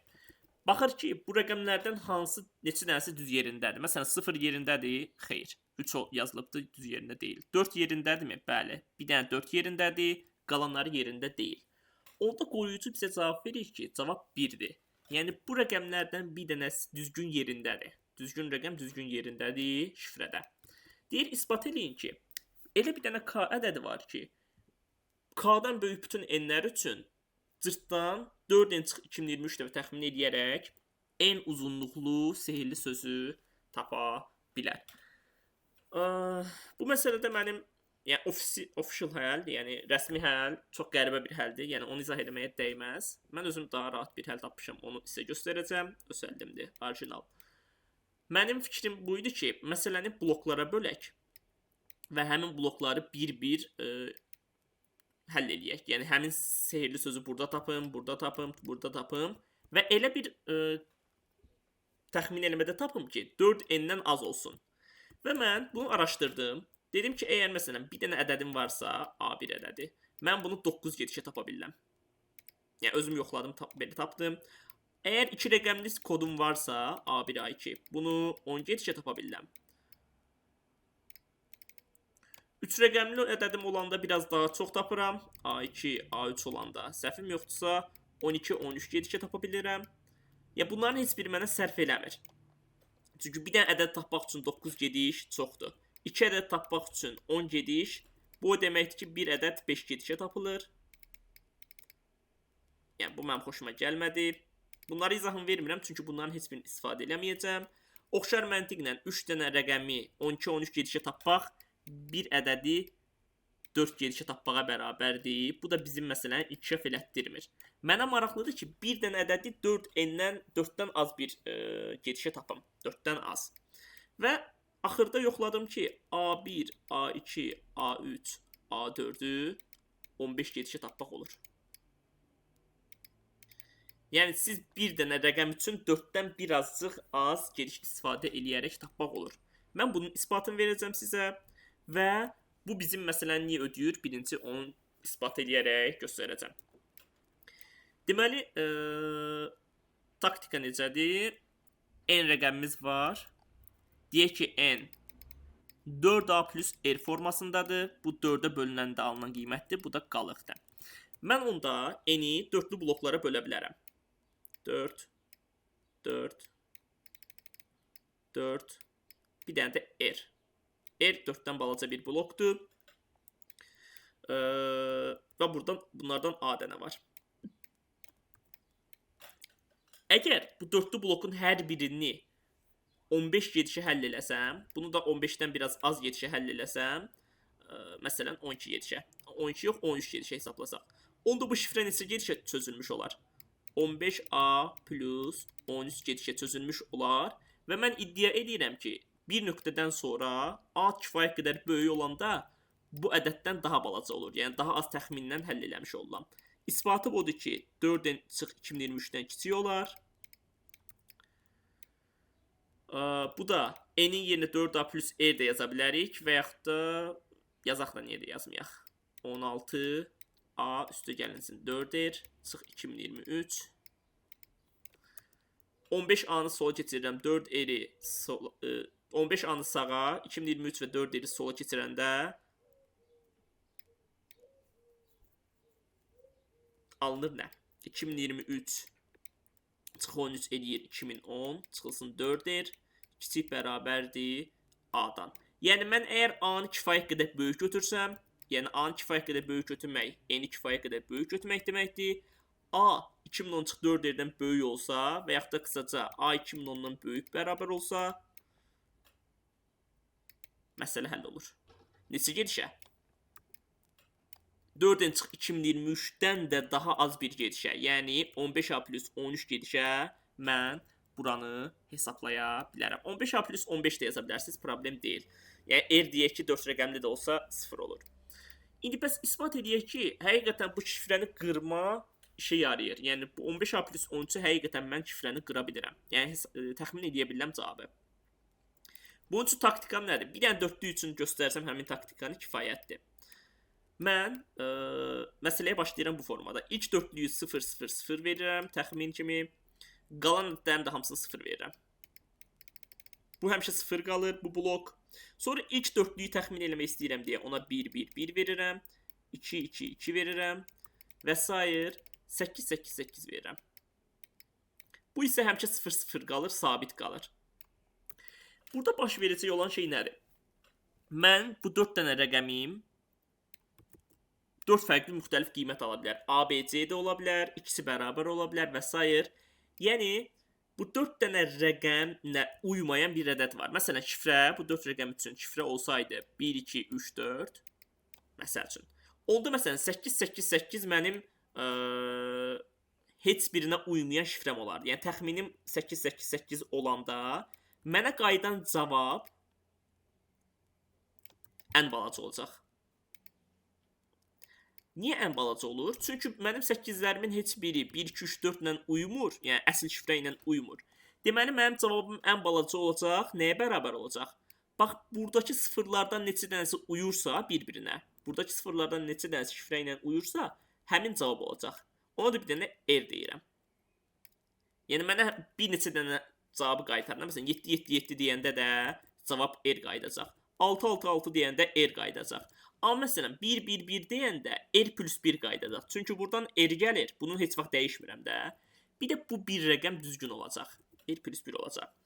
Məsəl üçün, 1, 1, 1, 1 deyəndə R plus 1 olanda mən avtomatik deyirəm ki, aha, şifrənin içində bir dənə 1 var. Bir dənə 1 var. Məsəl üçün, 2, 2, 2 deyəndə bu deməkdir ki, R plus 1 qayıdacaq mənə. Bu demək ki, şifrənin içində bir dənə də 2 var. Çünki əvvəl R idi cavab, yəni ən balaca cavabımız R-dir. 2, 2, 2-ni verəndə çıxır ki, R plus 1. Yəni, bir dənə rəqəm daha düzdür, o da 2-dir. Məsələn, bir dənə 2 var. 2 var. Xülasə, bu taktikanın, yəni bu 9 dənə gedişi eləmənin səbəbi odur ki, biz axtarıb tapaq ki, neçə dənə hansı rəqəmlər istifadə olunub. Yəni, bu şifrədə hansı rəqəmlərin istifadə olunduğunu tapmaq üçün bu 9 dənə gedişi yoxlayırıq və tapırıq ki, məsələn, bir dənə 1 var, 2 dənə 2 var, 3 dənə 3, bir dənə 3 var, bir dənə 4 var. İstənilən şifrə üçün bunu tapmaq olur ki, bu 9 gedişə buradakı hansı rəqəmlərin istifadə olduğunu tapırıq. Yerlərin yox, amma hansı rəqəmlər olduğunu tapırıq. Mənə elə gəlir bu hamıya aydın olar. Çünki mən göstərdim ki, nə vaxt R plus 1, R plus 2 və yaxud da R plus 3 cavabını alsam, bu şifrədə hansı rəqəm olduğunu taparam. Yəni, bu kodlardan hansında artıq cavab gəlsə, R-dən böyük. Tapıram ki, mənim şifrəmdə həmin rəqəm var. Əyanı göstərdik. Tamam. Bəs deyə bilərsiniz niyə 999 istifadə eləmirik? Çünki zaten bu 9 rəqəmi istifadə eləmişəm. Əgər 4 rəqəmin 4-ünü də tapmışamsa, cavabı tapmışam. Amma deyək ki, şifrənin içində 9 var. Məsələn, 1, 2, 3, 9 var. Onda mənim cavablarımın içində 3 dənə cavab olacaq. Bir dənə 1, bir dənə 2, bir dənə də 3. Məsələn, mən ilk 9 gedişdən, yəni bu 9 gedişdən cavab tapıram ki, aha, bir dənə 1-imiz var, bir dənə 2-miz var, bir dənə 3-ümüz var. Sonra fikir verirəm ki, axı mən 3 dənə rəqəm tapmışam da, 4-cü rəqəm nə ola bilər? Bu 9 gediş edəndən sonra. Day 999-u istifadə eləmədiyim üçün təxmin edirəm ki, aha, bir dənə də 9 var imiş ki, biz onu gözdən qaçırmışıq.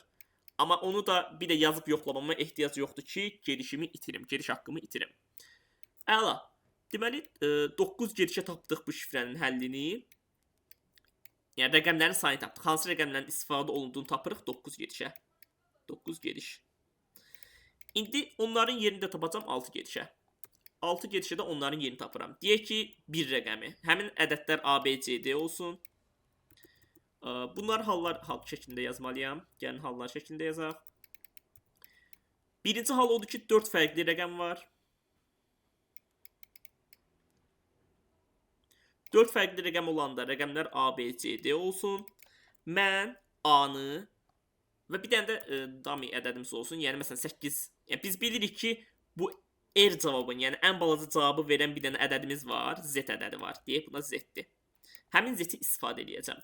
Məsəl üçün, A-nın yerini tapmaq istəyirəmsə, A, Z, Z, Z verirəm. Niyə Z verirəm? Çünki Z bilirəm ki, şifrəmin içində yoxdur da. Konkret bilirəm ki, bu mənim istifadə olunmur. A, Z, Z, Z verirəm. Z, A, Z, Z verirəm. Bir də Z, Z, A, Z verirəm. Şifrəni hesablamaq üçün. Bu sıfırlar yerində qalır. Yəni, bu sıfırları həmişə eyni cür təxmin edirəm. Bu yadda qalsın. Bu mənə nə imkan verir? Bu 3 dənə şifrəni yoxlayanda mənə gələ biləcək cavablar nədir? Ya R, ya da R plus 1. R cavabı o vaxt gəlir ki, A düzgün yerində deyil, A düzgün yerində deyil, A düzgün yerində deyil. R plus 1 cavabı gələndə avtomatik bilirəm ki, A-nın pozisiyası nədir? Əgər R plus 1 gəlsə, 3 gedişə A-nın yerini tapmış oluram. Əgər 3 cavabın üçündə də R gəlsə, buradan yenə A-nın yerini tapıram ki, A 4-cü yerdədir. 4-cü yerdədir. Yəni, üçündə deyilsə, məcbur ki, 4-cü yerdə olsun. Yəni, 3 gedişə birinci rəqəmi tapdım. A-nı tapdım, qoydum qırağa. Daha sonra qalan A-nın yerini bilirəm axı. Qalan 3 yerin üstündə oyun oynayıram. B, C, D. Yenə yoxlayıram. B, Z, Z. Bir də Z, B, Z yoxlayıram. Burada Z, yəni məsələyə təsiri olmur. Bildik ki, səhv ədəddir. Əgər bunlar da bizə R versə, ikisi də tapacam ki, B 3-cü yerdədir. Yox, ədədlərdən biri R plus 1 qaytarsa, yəni cavab olaraq mənə qoruyucudan R plus 1 gəlsə, tapıram ki, B-nin yeri hansıdır. Bunu da 2 gedişə tapıram. Bunu 3 gedişə tapdım. 3 gediş, 2 gediş. Oxşar məntiqlə CD-ni də həll edirəm. 1 gedişə də bunu tapıram. Və D-nin yeri avtomatik çıxır. Onda əgər hesablasanız 9 gedişə rəqəmlərin hansılar olduğunu tapdım. Üstə gəlinsin 3 gedişə ilk rəqəmin yerini tapdım. Sonra üstə gəlinsin 2 gedişə ikinci rəqəmin yerini tapdım. 1 gedişə 3-cü rəqəmdən 4-cü rəqəmin yerini tapdım. Yəni 15 gedişə nəyi tapmaq mümkündür? 15 gedişə bu 4 dənə rəqəm və onların pozisiyasını tapmaq mümkündür. Və mən bunu həll elədiyim üçün daha sonra keçirəm digər dörtlüyə. Sonra yenə digər dörtlüyə və s. Yəni bu məsələni dörtlü bloklar şəklində həll edə bilirəm. Və bununla da məsələ qurtarır. Çünki 15 gedişə bir dörtlü bloku həll edə bilirəmsə, 15A plus 13 gedişə bütün n ədədini həll edə bilirəm və A-nı da kifayət qədər böyük götürəndə 4n çıx 2023-dən daha balaca olur. Yəni ən çox gediş bu dediyi üçün mən ondan daha az gedişə tapa bilirəm A kifayət qədər böyük olanda. Ümid edirəm qulaq asmışsınızdır birinci. İkincisi də ki, ümid edirəm aydın olmuşdur. Çünki çox maraqlı bir həldir. Yəni bunu tapanda həqiqətən zövq almışdım. Gəlin keçək yuxarı yaş qrupunun son sualı olan həndisə sualına. Gəlin baxaq son sualımıza. Deməli, iti bucaqlı ABC üst bucağı verilib. ABC-nin daxilinə çevrə çəkilib. Mərkəzi i-dir. BC, AC, AB tərəflərinin uyğun olaraq A1, C1, B1 nöqtələrində toxunur bu çevrə. Sonra deyir ki, M nöqtəsi BC-nin orta nöqtəsidir. J isə M-dən B1, C1-ə çəkilən hündürlükdür. Yəni bu bir hündürlüyə dönüşür. Sonra deyir ki, İJ xəttini uzadıram. Yox, daha doğrusu birinci BIC-nin xaricinə çevrə çəkirəm. Sonra B təpəsinə toxunan xətlə, yəni BIC-nin çevrəsinə B nöqtəsində toxunan xət ilə İJ-ni uzadıram, X-da kəsişirlər. Deyir ki, sonra AX I-nin xaricinə çevrə çəksəm, belə bir Y nöqtəsi yaranır. Deyir, ispat edin ki, BY BM-ə eyni uzaqlıqdadır. Yəni BY ilə BM eyni uzaqlıqdadır. Şərt bundan ibarətdir. Məsələnin şəklinə hələ ki çox fikir verməyin, çünki biz hələ ispat eləməmişik. Şərt bu cürdür. Biz sadəcə BY-nin BM olduğunu ispat eləməliyik. Amma gəlin şərti silək, ehtiyacım olmayacaq. Mən birinci ispat edəcəyim şey başqadır. Məsələnin şərtində verilən bu X haqqında yaxşı fikirlərimiz yoxdur. Əgər vərəq üzərində çəksəniz, biraz diqqət yetirsəniz, təxmin eləmək olar ki, əslində X nöqtəsi çox vacib bir nöqtədir və xüsusi bir nöqtədir. X ABC-nin çevrəsinin üzərindədir. Həm də BC qövsünün, yəni BAC qövsünün orta nöqtəsidir. Bu bir iddiadır. Bu bir iddiadır ki, X BAC-nin xaricinə çəkilən çevrənin üzərindədir və həmin qövsün orta nöqtəsidir. B təpəsinə çəkilən toxunanla İJ-ni uzatsaq, o nöqtədə kəsişir. Və mən bunu ispat edəcəm. Yəni məqsədimiz məsələnin birinci hissəsi, yəni hissə 1, bu X-in həmin nöqtə olduğunu ispat etməkdir. Onun əvəzinə biz tərsdən başlayacağıq. Biz başlayırıq ki, B-dən çəkilən toxunan ABC çevrəsin X-da kəssin. Həmin X deyil, məsələn, bayaqki X-i ilə indiki X-i boş verin. Mən ispat edəcəm ki, 2X-in ikisi də bərabərdir. Yəni, bu toxunan, bu təpədən toxunan ilə ABC-nin xaricdən çəkilən çevrə X-da kəsişsin. Mən ispat edəcəm ki, əslində İJK bir düzxət üzərindədir, kolineardır. Yəni, məsələnin mahiyyəti bundan ibarətdir. Əgər mən bunu ispat eləsəm, zaten məsələdə verilən İJ ilə də B-dən çəkilən toxunan X-da kəsişirsə ilə eyni məsələ ödənmiş olacaq. Yəni, XJI-nin bir xət üzərində olması digər şərtlə eynidir. Yəni, B-dən çəkilən toxunanla İJ-nin bir nöqtə kəsişməsi ilə ekvivalentdir. Mən göstərəcəm ki, hər ikisi də məsələdə eyni X-dir. Bu qədər. Ona görə fokusumuz ancaq İJK-nın kolinear olduğunu ispat eləməkdən ibarət olacaq. İndi işləmək daha rahatdır. Çünki X artıq bilirəm ki, B-dən çəkilən toxunanla ABC-nin xaricdən çəkilən çevrənin üzərindəki nöqtədir, onların kəsişmə nöqtəsidir. Onda gəlin məsələmizə başlayaq. Həllimiz biraz uzun olacaq, çünki 5-ci sualdır, ən çətin sual imtahanda buydu. Biz birinci ispat edəcəyik ki, X ABC-nin xaricdən çəkilən çevrədə BAC qövsünün orta nöqtəsidir. Orta nöqtə. Necə ispat edəcəyik? Birinci bir AI-ni uzadıram mı? Yox, onu uzatmaqdan qabaq, ondan qabaq başqa bir şey eləmək istəyirəm. Tamam. Məsələdə qeyd eləməmişəm, onu da gəlin qeyd edək. Deməli, BIC-ni birləşdirirəm. Gəlin, bununsu burada da fərqi yoxdur onun. Çox da bir şey təsir eləmir. Deməli, BIC-ni birləşdirirəm.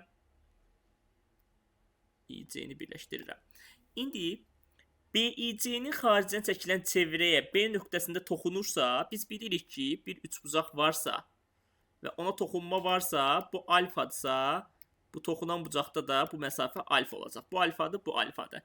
Bizim məsələmizdə o hansı hissədir? Bu qammadır. Onda bu da qamma olacaq. Çünki B nöqtəsində toxunur. Bu qamma bu tərəfə baxır, bu qamma da bu tərəfə baxır. Bunlar kəsişirlər. Oxşar məsələdir. Yəni, bunların hər ikisinin bərabər olduğunu görə bilərsiniz ki, bu qammadır. Toxunma var deyə ortada qalan məsafədə qamma olacaq. Və bu arada yəni bizim üçbucaqda qamma ayrılır, beta ayrılır. Tənbölənlər beta və qamma bölür. Burada betadır, çünki B-dən çəkən tənbölən 2 betalıq bucağı beta kimi ayırır. Buradan nə nəticə tapırıq? XBC qamma plus betadır. Onda XC qövsü nə olar? XC balaca qövsü olacaq 2 beta üstü gəl 2 qamma. 2 beta üstü gəl 2 qamma. Tamam. Biz dedik ki, hər təpədən çəkilən bucaqlar 2 alfa, 2 beta, 2 qammadır. Bura 2 alfa olduğu üçün BC qövsümüz olacaq 4 alfa. Onda mən rahatlıqla deyə bilərəm ki, əslində BX qövsü də, BAC qövsü deyək hətta, BAX qövsü də 2 beta üstü gəl 2 qamma olar. Səbəbi nədir? Çünki əgər BAX qövsü 2 beta üstü gəl 2 qamma olsa, XC qövsü 2 beta üstü gəl 2 qamma olsa, BC qövsü zaten 4 alfadır. Bu üçünü toplayanda bizə 4 alfa plus beta plus qamma verəcək. Bu da 360-a bərabərdir. Çünki üçbucağın daxili bucaqlarının cəmi 2 alfa, 2 beta, 2 qammanın cəmi 180-dir. 4 dənəsi isə 360 eləyəcək. Doğrudur. Yəni biz bununla isbat elədik ki, X BAC qövsünün orta nöqtəsidir. Burada 2 beta plus qammadır. Burada 2 beta plus qammadır. Hətta bununla isbat elədik ki, BX ilə də XC bərabərdirlər. Çünki bu da 2 beta plus qammaya baxır. Bu qövs də 2 beta plus qammaya baxır. XBC XCB-yə bərabərdir. Birinci isbatımız tamamdır. Gəlin silək bunu. İndi gəlin X-in orta nöqtə olduğunu təsəvvür edib məsələyə davam edək. AI-ni uzadırıq və D nöqtəsində kəsişdiririk çevrənin üzərində. Bu niyə görə işimizə yarayır? Çünki bu D nöqtəsi çox xüsusi nöqtədir. Gəlin ondan danışaq. Mən deyirəm ki, iddia edirəm ki, DMX bir düzxət üzərindədir. Səbəbi nədir? Çünki BX ilə XC nədir? Bərabər yanlıdır. Onda M orta nöqtə olduğu üçün XM 90 dərəcə olacaq, həm də median olacaq, hündürlük olacaq. Oxşar məntiqlə çox rahat bir faktdır ki, BD ilə də DC bərabərdir. Çünki xaricinə çevrə çəkilib, bu alfadırsa, bu alfa çıxır. Çox məşhur bir faktdır. Deməli, bu da bərabər yanlı üçbucaqdır. Bu da hündürlük olmalıdır. Çünki M nədir? BC-nin orta nöqtəsidir. Çəkilən median həm də hündürlük olur. Belə çıxır ki, XMD bir düzxət üzərindədir və diametrdir. Çevrənin diametridir. Əla. Bu faktları qeyd elədik. Gəlin davam edək. Bir də AX-i birləşdirirəm. Daha sonra... Gəlin buradan sonra davam edək. Bizim sonraki nöqtəmiz nədir? AC ilə AB1 eyni məsafədilər. Çünki xarici çevrə çəkilib, AC1 ilə AB1 toxunandılar. Deməli, bu bir bərabər yanlı üçbucaqdır. Oxşar məntiqlə AI də tənbölən olduğu üçün bu 90 dərəcə olacaq. Bizə bu da 90 dərəcə verib. MJ-ni uzadıram, AX ilə kəsişdirirəm və yaranan nöqtələrə ad verirəm. Bunun 90 olduğunu bayaq dedik. Bunun 90 olduğunu bilirik. Çünki bura 90-dır. Uzatmışam. Biz buradan rahatlıqla görürük ki, bunlar paraleldir. Belə çıxır 90-90. Bu niyə 90-dır? Çünki XAD XD diametrinə baxır. XD diametr olduğu üçün bu 90 olacaq. Diametrə baxan bucaq 90-dır. Burada 90 qalacaq paralellikdən. Deməli, AKLJ nədir? Düzbucaqlı yaranır. IJ-ni çəkirəm. IJ-dən çəkilən hündürlüyü çəkirəm. Çünki birazdan ehtiyacımız olacaq. Biz isbat eləməliyik ki, X, J, I bir düzxət üzərindədir. X, J, I-nin bir düzxət üzərində olduğunu isbat eləmək üçün mən bu üçbucaqlara baxıram. Yəni, XKJ ilə XAI-yə baxıram. Əgər isbat eləyə bilsəm ki, bu bucaq hər ikisində də eynidir, məsələ bitər. Yəni, bu bucaq, alfa bucağı hər ikisində də eynidir. Yəni, KXJ ilə AXI bərabər olsa məsələ bitər. Amma bu nə deməkdir? Ümumiyyətlə, bu alfa bucağına baxaq, məsələn, KXJ bucağında. Alfa bucağı tangensi nəyə bərabərdir? Tangens alfa, yəni bunu da yazaq hətta. Tangens, burada bir Z yazaq. Tangens Z nəyə bərabərdir? Əslində KJ bölü X şey olmalıdır. Amma gəlin 1 bölü tangens yazaq. Fərqi yoxdur. 1 bölü tangens Z. Amma tangens Z istifadə etmək istəyirdim də əsasən. Nəyə bərabərdir? XK-nın KJ-yə olan nisbəti. Yəni bu bucağın tangensi və yaxud da kotangensi nədir? KJ-nin XK-yə nisbəti. Yəni XK-nın KJ-yə nisbəti. Oxşar məntiqlə əgər AXI üst bucağında baxsaq, bu bucağın tangensi nə olacaq? AX-ın AI-yə nisbəti. Yəni kotangensi nə olacaq? Bu olacaq. Əgər bu iki tangens də bir-birinə bərabərdirsə, bu deməkdir ki, AXI ilə KXJ bərabərdir və bu da nə vaxt bərabər olar? Ancaq hər ikisində eyni təpə bucağı olarsa. Yəni məqsədimiz odur ki, biz isbat edək ki, XK-nın KJ-yə nisbəti XA-nın AI-yə nisbətinə bərabər olsun və bu bucaqlar hər ikisində də eyni olacaq. Çünki hər ikisində təpə 90-dır və paralellik var. İndi XK-nın KJ-yə bərabər olmağı nə deməkdir? Və yaxud da XK böl KJ-nin XA böl AI-yə bərabər olmağı nə deməkdir? XA-nı aşağı, KJ-ni yuxarı göndərəndə XK-nın XA-yə nisbəti bərabərdir KJ-nin AI-yə nisbəti. KJ ilə də AL bərabərdir. Çünki KJ buradır, yəni düz bucaqlının yan tərəfidir. AL də nədir? Buradır, düz bucaqlının qarşı tərəfi.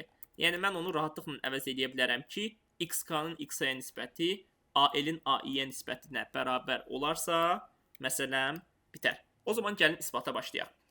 Deməli, bir dənə də BD xəttini çəkdim. O da diametrə baxır, 90 dərəcədir. Məqsədimiz XK-nın XA-yə nisbətinin AL-in AI-yə nisbətinə bərabər olduğunu isbat eləməkdir. Bu nədir? Aha, bu xəttlər olsun. Tamam, gəlin bir dənə də əlavə xətt yaradım. İndi isbatlara başlaya bilərik. Bucaqları qeyd edeyim. Bir-iki dənə bucağı qeyd edeyim. AL ilə AI-ni tapmaq olur.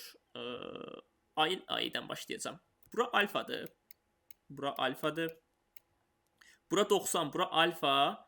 Bu bucaq neçə dərəcə olur? Ona ehtiyacım yoxdur daha doğrusu. Bura alfadır. Bura 90-dır. Deməli, bu bucaq nə olacaq? 90 çıx alfa. Üstə gəlinsin, burada 90-dır. Bura 90 çıx alfadır. Deməli, bura olacaq neçə? Alfa. Yəni, LIK, gəlin qıraqda yazaq. Onu hətta silə bilərəm ki, bura alfadır. LB1i bərabərdir alfa. Mən bunu istifadə edəcəm. LI-ni tapmaqda, bir də AL-i tapmaqda. İndi sinus işlədəcəm. Sinus alfa, məsələn, AIB1 üç bucağında sinus alfa nəyə bərabərdir? IB1-in AI-yə nisbətinə və yaxud da IB1 nədir? Radiusdur da. Daxilə çəkən çevirən radiusu balacadır. R bölünsün AI yaza bilərəm. Onda buradan AI-ni tapıram. AI bərabərdir R bölünsün sinus alfa. Tamam. Oxşar məntiqlə LIB1 üçbucağında isə sinus alfa eləsəm bu alfaya, yəni LB1i-yə, LB1i üçün sinus eləsəm, taparam ki, sinus alfa bərabərdir LI bölünsün IB1, yəni radius.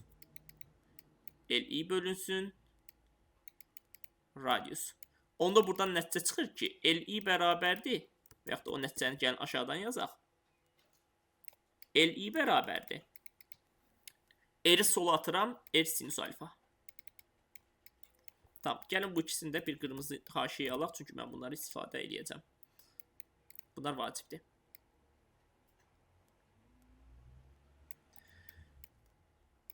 İndi AI-ni bilirəm, LI-ni bilirəm, onda AL-i də tapa bilərəm. Düzdür? Mənə lazımdır bu AL böl AI nəyə bərabərdir, onu tapam. AL böl AI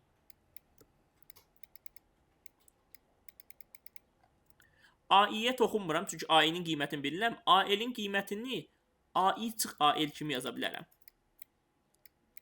AI çıx AL bölünsün AI. Bu da bərabər nəyə? 1 çıxılsın AL bölünsün AI. Daha sonra AL yox, AL çıxılsın LI yazmaq istəmişdim. LI, bu da AI olacaq. Və bu da bərabərdir. 1 çıxılsın LI bölünsün AI. Gözəl. Və AI-nin yerinə R bölünsün sinus alfa. Bu ifadə bərabər olur. 1 çıxılsın R vurulsun sinus alfa bölünsün R bölünsün sinus alfa. R'lər ixtisar olunur. Sinus alfa aşağıdan yuxarı qalxır. Bu olur 1 çıxılsın sinus kvadrat alfa. Bu da bərabərdir kosinus kvadrat alfa olar. Yəni bizim bu həngamə bu tərəf kosinus kvadrat alfaya bərabər imiş. Əla. İndi mən ikinci hissəni isbat eləməliyəm ki, xk-nın x-aya nisbəti ilə görən həqiqətən kosinus kvadrat alfaya bərabərdirmi? Bunu siləkmi? Məncə silməyək. Və yaxud da gəlin silək. Onsuz da isbat elədik. İşimizə bir daha yaramayacaqlar. Kosinus kvadrat alfadır. Yerdən qənaət eləməkdən ötürü. Deməli, AL böl AI bərabərdir kosinus kvadrat alfanı tapdıq. İndi isbat eləyək ki, xk-nın x-aya nisbətdə kosinus kvadrat alfadır, məsələ qutarsın. xk-nın x-aya nisbəti niyə yararlı bir nisbətdir? Yəni, bunların yerinə əvəz eləməmdə səbəb bu xk-nın x-aya nisbətinin maraqlı bir şey olmasıdır.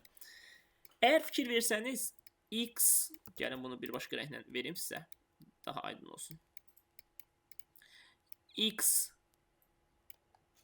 kx və m üçbucağı ilə x, a, d üçbucağı oxşardır. Gəlin bu oxşarlığı yazaq. Niyə oxşardır? Çünki mk ilə ad paraleldir.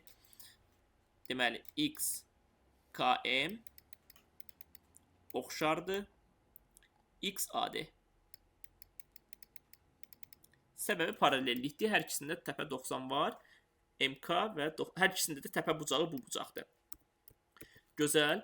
Onda bu oxşarlıqdan nə çıxacaq? XK-nın x-aya nisbəti bərabər olmalıdır nəyə? Mən burada işlədə bilərəm KM-in AD-yə nisbəti, hansı ki heç bir şey yaramır.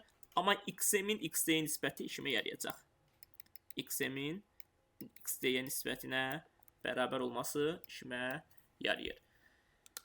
Tamam. İndi sual. XM-in XD-yə nisbəti həqiqətən kosinus kvadrat alfadırmı? O alfa hardan gələcək? O alfa buradan gələcək.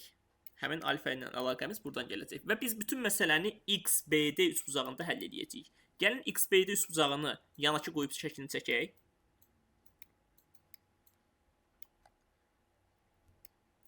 B, D, buradan M çəkilib və X.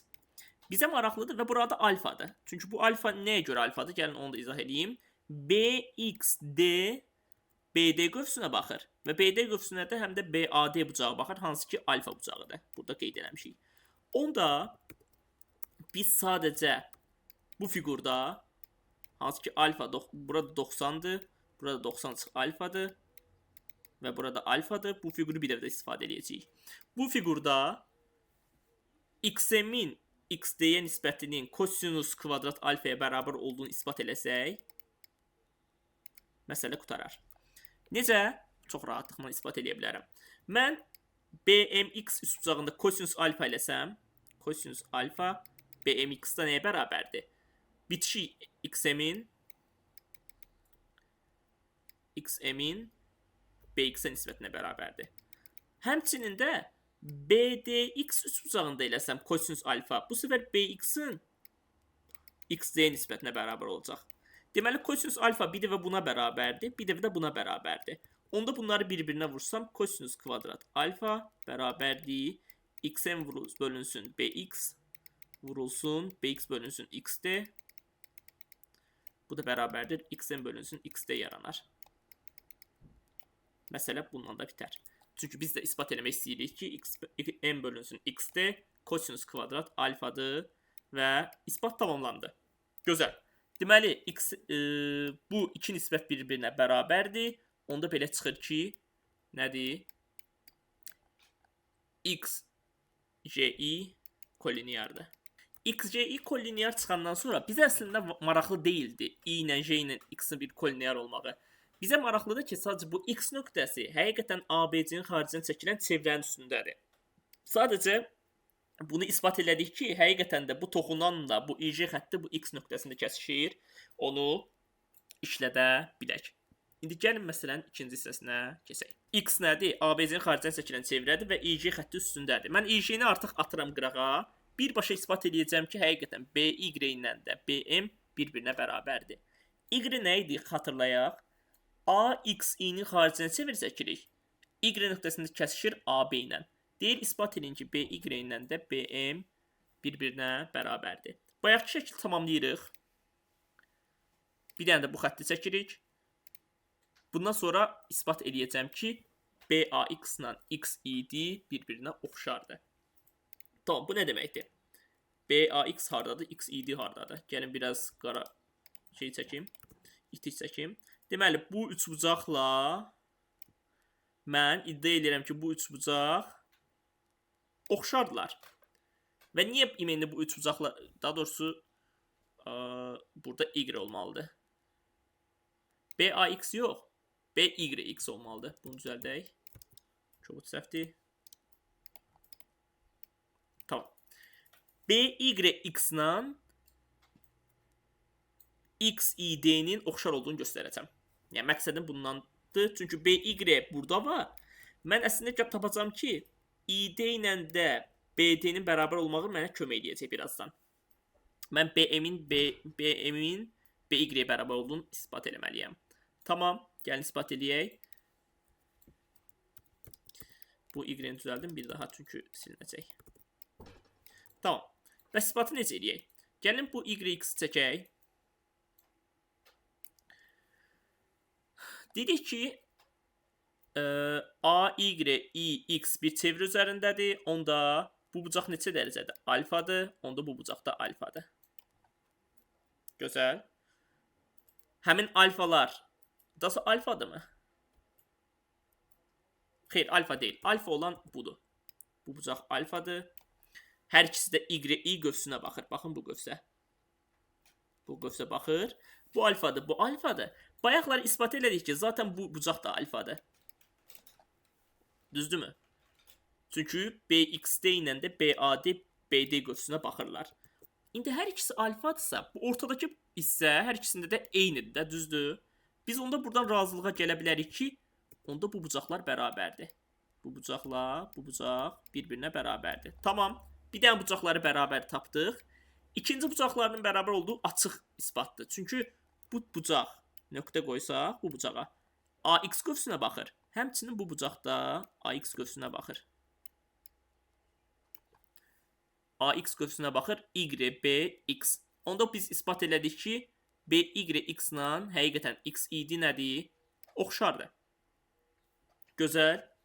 Bəs oxşarlıqdan sonra məsələ necə bitəcək? BY-nin BX-a nisbəti mi? Gəlin bir dənə fikirləşim. BY-nin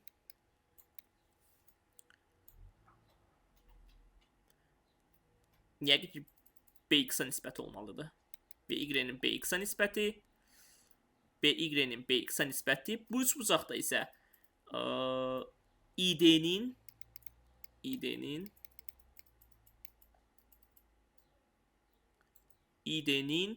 DX-a nisbətinə bərabərdir. Oxşarlıqdan bu çıxır. Biz isbat eləməliyik ki, BY BM-ə bərabər olsun. Gəlin buradan BY-ni tək saxlayaq. BY bərabərdir. BX vurulsun. ID bölünsün DX. Daha sonra bayaqki şəkli bir daha çəkək. Yəni bunu çəkək bir daha. Və bu 90 dərəcələri bir də qeyd edirəm. Çünki bu şəkil həqiqətən ikinci dəvədə işimə yarayır. 90 təpə B-dir, X-dir, D-dir, bir də M-dir. Amma ondan qabaq bir şey qeyd eləmək istəyirəm. ID, incenter excenter lemması var. Incenter excenter lemması deyir ki, əgər bu AI-ni uzatsanız, bu çevrənin üzərində D nöqtəsində kəsişsə, D BIC çevrəsinin mərkəzi olur. Çevrə mərkəzi olur. Bunu incenter excenter lemmasından bilirik biz. Incenter excenter. Məşhur bir şeydir. Yəni rahatlıqla isbat da edə bilərsiniz ki, BD ilə də DI bərabərdir. Bucaqların hansılarının bərabər olduğundan tapmaq olur. Onda ID-nin yerinə mən BD yaza bilərəm. Yəni mən bunun yerinə BD yazacağam. Hətta ID-ni silə bilərik də onda. Gəlin B-də yazaq və birbaşa isbat edəcəm ki, bu acaba bərabərdirmi BM-ə? Mən bunu isbat edəcəm.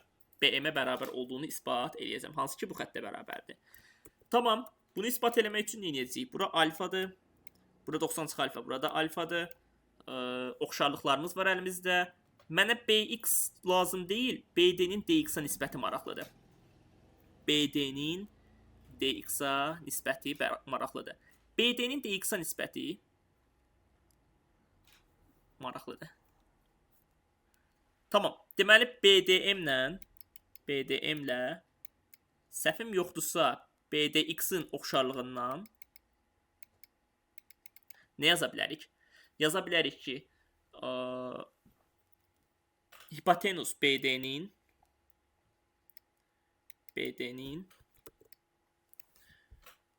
hündürlük BM-ə nisbəti və yaxud da BM-lə gedək. Daha doğrusu BM-in BD-yə nisbəti bərabərdir. BDX-da nədir bu?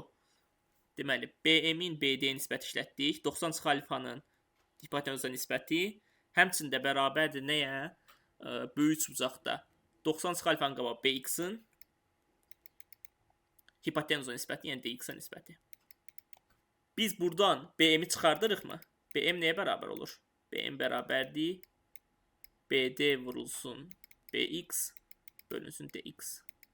Hansı ki BD vurulsun BX bölü DX bu ifadə ilə eynidir. Onda belə çıxır ki, BM ilə də BY bir-birlərinə bərabər olur. Məsələmiz bununla da bitmiş olur. Çox maraqlı sual idi. Rəsmi həldən də biraz istifadə elədim. Elə şəkil də rəsmi həldən gəlir, amma isbatında daha çox öz toxunuşlarım var. Biraz da AUPS-da kommentariya bildirənlərdən də kömək aldım. Yəni mümkün qədər ən asan həlli göstərmək üçün çalışdım. Məsələnin ikinci hissəsində AUPS-dan, birinci hissəsində isə rəsmi həldən və öz intuisiyamdan istifadə edib məsələni bitirdim. Maraqlı sual idi. Yəni bayağı RFO-da yazmaq üçün çox çətin bir həndəsə sualdır, amma yəni mümkünsüz deyil. Yəni bucaqlar hamısı məlumdur, nisbətləri bilmək lazımdır. Bəzi bir-iki dənə lemmalar var ki, onları vaxtında istifadə etmək lazımdır. Trigonometriyanı istifadə etmək lazımdır. Amma ən çətin əsas nöqtəsi bu X nöqtəsinin şəkli yaxşı çəkəndə görmək lazımdır ki, ABC-nin xaricini çəkilən çeviri üzərindədir. Onunla da məsələ daha çox bitir. Yəni onu tapandan sonra ondan sonrası asandır. Ümid edirəm yaxşı bir video olmuşdur. Gələn videomuzda görüşmək üzrə. Çox sağ olun qulaq asdığınıza görə. Hələlik.